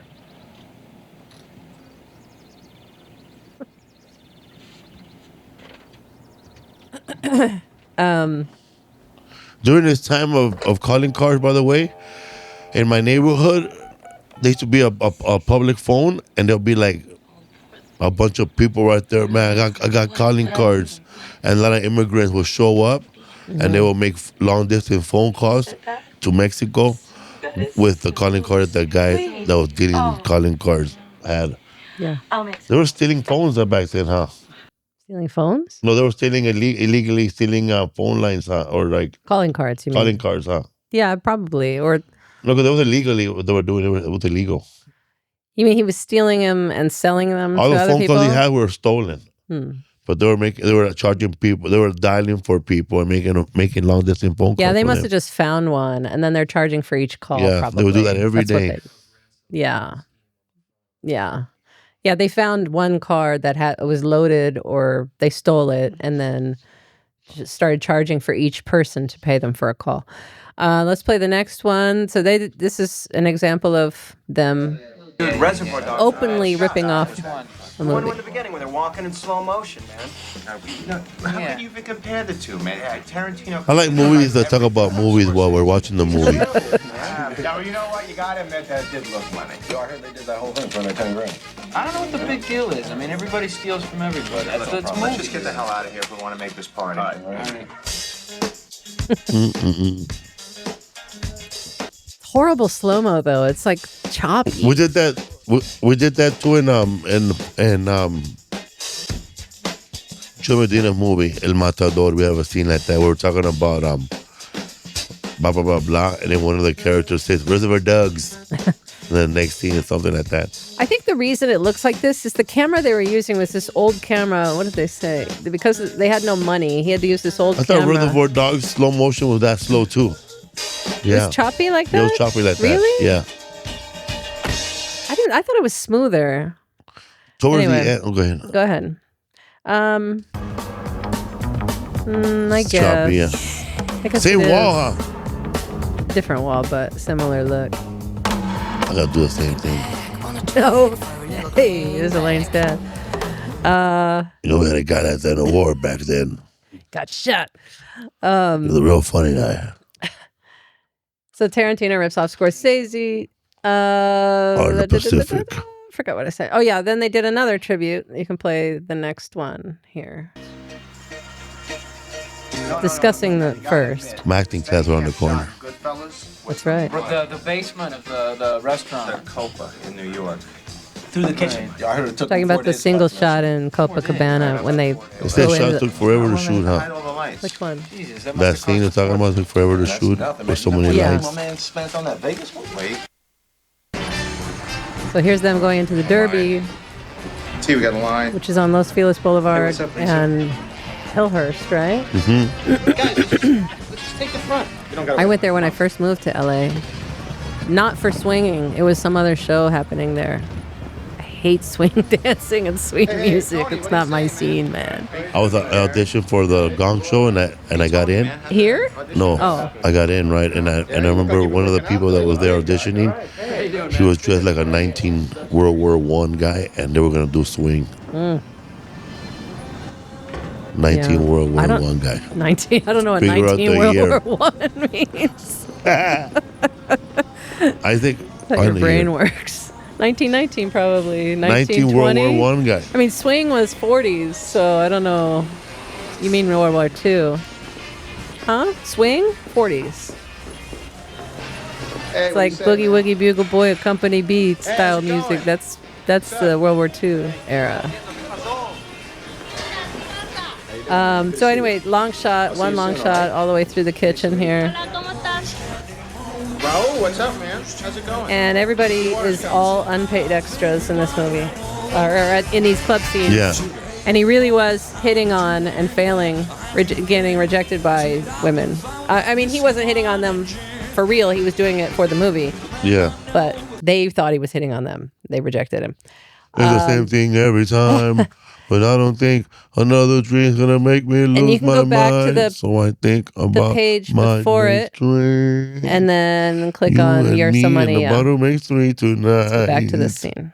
You take yourself out of the game. You start talking to him about puppy dogs and ice cream. Of course, it's going to end up on the friendship tip. So he's telling him this is why you always end up in the friend zone here. Baby, you are so money and you don't even know it. This scene is shot without a permit, and you're not allowed to shoot on this freeway without any permit. No? You're not allowed to shoot any movie on this freeway. Why? What does it take? You can't even get a permit. I don't know what it is. It must be Route 66. The 15? It's going back from. It must be the 15. It's going back from Vegas to LA. Listen to me, Mike. There's a cop right behind them, asking for the permit, and they're pretending they don't have it with them. That it's at the office, many miles away. And so they're pretending not to film, and they're pretending to just have a casual conversation. There's a mic in the car, which is why the sound is a little lighter than in other scenes. But Huh? Couldn't even leave your place. totally unpermitted scene. Then go to the next clip, which is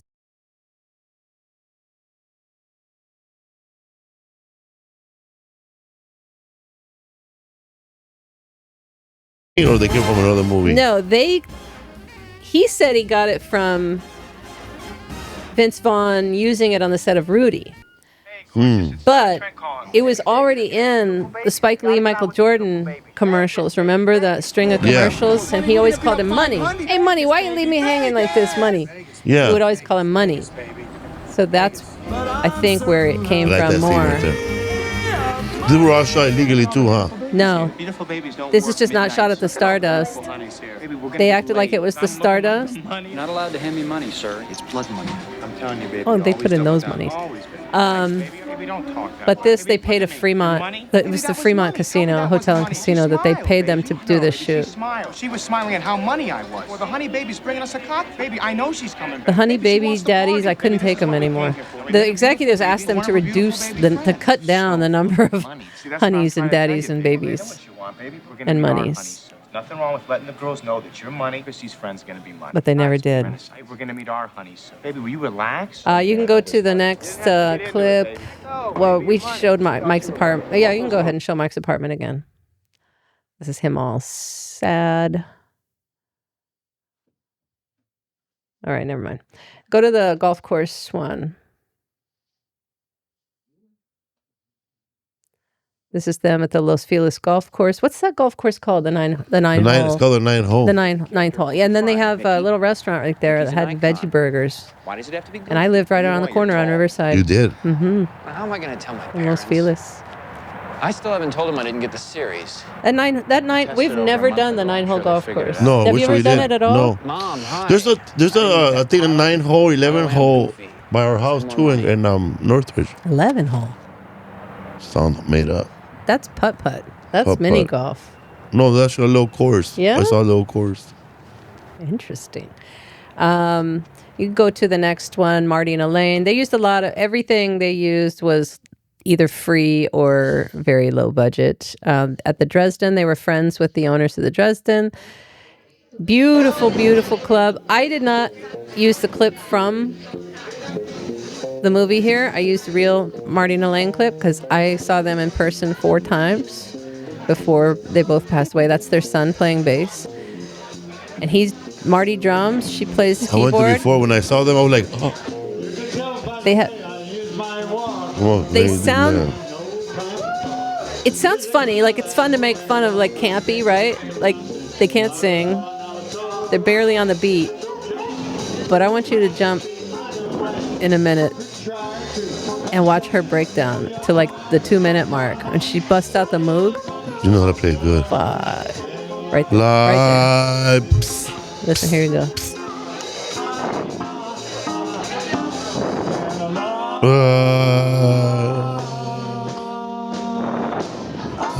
Here we go.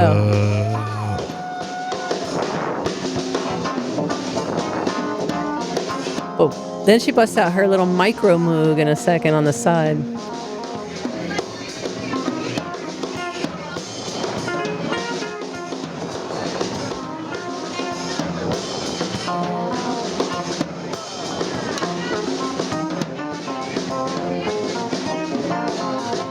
Gets funkier and funkier, man. I tipped her $20 last time she played this. She rocking out. Here we go. Micro moog. Damn. She didn't play. By the way, she's playing behind a piano that is the actual piano bar. That place had a piano bar, and a bar is all around the edge of the piano. And you can put your drink there and sit there. You can order steaks. Yeah, like it's a real cool, good man. steak, and they man. have cork walls made of cork. That's real rock behind there, but on the other side, it's all cork. Beautiful place. That's on Los Feliz Boulevard too, right? No, sorry, that's on They play at the Vermont. Dresden for 40 years. That's on Vermont. Anyway, they both passed away now. It's They sad. played there for like over 40 years, and he died in 2022. 2022. Mm-hmm. She died, I think, a year later or 2 years later. 89 All right. years old. You can stop it now. I don't know if that'll get flagged because of all the breakdown. Maybe not. Who knows? Alive. But this movie famously brought up the Order topic. you a breakfast burrito. Okay, thank you. You Brought too, up Ike. the topic of how long to wait to call a girl after getting her number. There's a Rat Pack with Right. Sammy Davis Jr. in there. See, baby, it's not that hard. 818. 310. Fancy 310. So how long do I wait to call? A day. 310 is like Beverly Hills area, Santa Monica. Tomorrow, then a day. Yeah. So 2 days. Yeah, I guess you could call it that. Definitely. 2 days. 2 days is like industry standard. No, I used to Industry wait 2 days to call anybody, but now it's like everyone in town waits 2 days. So I think 3 days is kind of money. What do you think? Yeah, well, but 2's enough not to look anxious. Yeah, 2's enough not to look anxious, but I think 3 days is kind of money. Yeah, but you because know what? Maybe I'll wait 3 weeks. How's that? And tell her I was cleaning out my wallet and I just happened to run into her number. Then ask her where you met her. Yeah, let's go where I met her. I don't remember. What does she look like? And then I'll ask if we fucked. Would that be T? Would that be the money? You know what? Ha ha ha, Mike. Laugh all you want. But if you call too soon, you might scare off a nice baby who's ready to party. Well, how long are you guys going to wait to call your babies? 6 days. 6 days. 6 days, I would forget who that dude was, honestly. I'll I call would- 3 hours later. Well, that's what he did. He didn't know. listen, and he calls, which is the best scene in the movie, I think, in my opinion. Hi, this is Nikki. Leave a message. Hi, Nikki.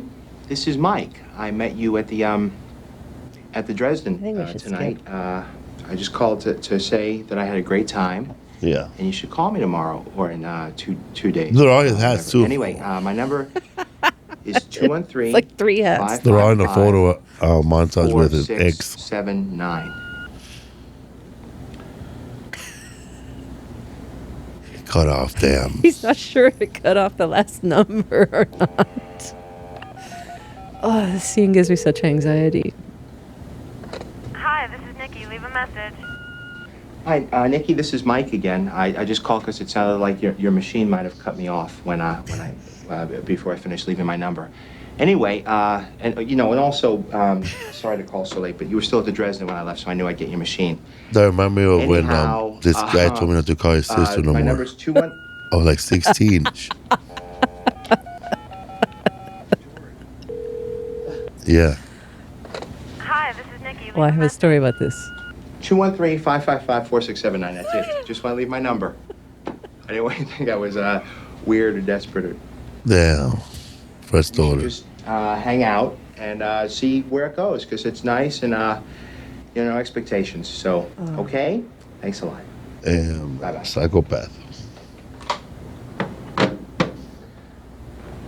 One more time. Just put.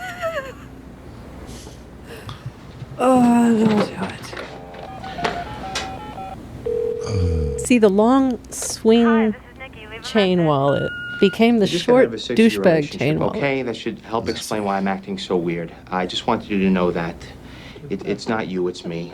I'm sorry. This is Mike. Oh, man. By the way, he admitted. Hold on. Hi, this is Nikki. Leave a message. Hi, Nikki. This is Mike. Could you just call me when you get in? I'm going to be up for a while, and I'd just rather speak to you in person instead of trying to fit it all into. Fuck!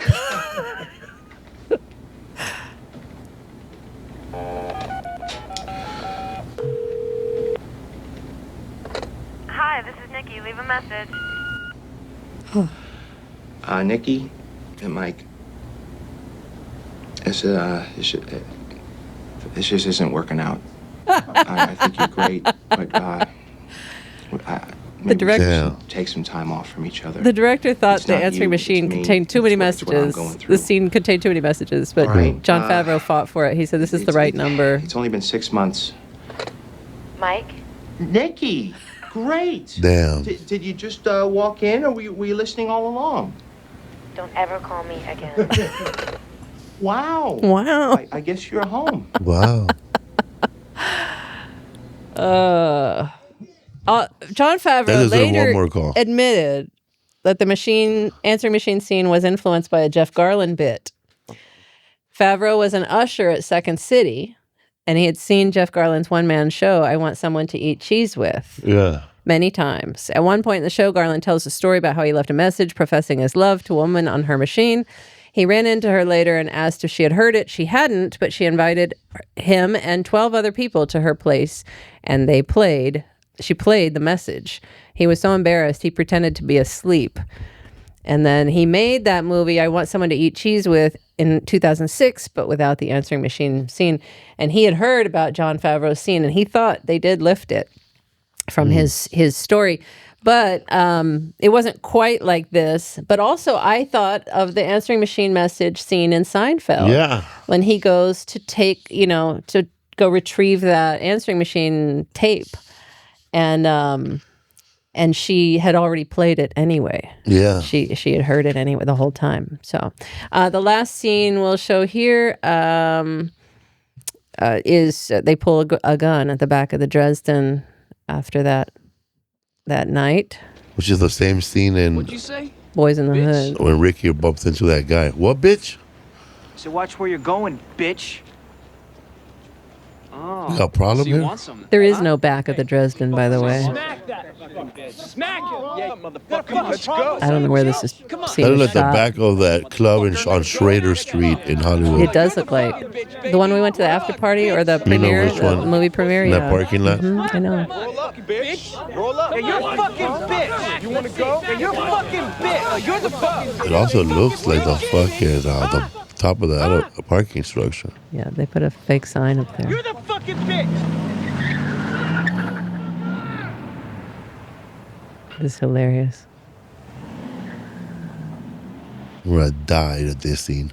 What the fuck? You asshole! Did you see Boys in the Hood? Not one of us is gonna get shot. Fucking bitch. He ain't gonna do anything, guys. You fucking asshole! What a fucking dick. The fuck did you want me to do, man? Back down? He called me a bitch. We kept our rep, bro. Fuck Rhett, man. I got a call back to him. Steven Spielberg. Well, I have a call back tomorrow. They sent this movie to Steven Spielberg to get approval to use the Jaws music, and he saw Vince Vaughn and decided to cast him in Jurassic Park after this. It's not like New Lost York, World. Mikey. Fucking A right, it's not like New York. Out here you can avoid trouble. And they skipped the festival circuit and instead released it with a preliminary screening at Fairfax Cinema. Is that the Beverly one on Beverly and Fairfax? With friends and prospective buyers, they sold the film to Miramax for $5 million. And it premiered at the Vista Theater. That's where I saw it. Really? You lie. Anyway, we're going to skip the next one and we'll talk about that one next week. Because it's shortcuts, but I don't want to keep going tonight. I thought we might have to skip. But that's our show today. Do you even binge? You even binge? Are you even money? You're so money you don't even know it. It's like you know you're money, but you don't really know it. You know? Do you even money? Bye-bye. Movies good, huh? The movies? Yeah. Do you even binge? Do you even binge?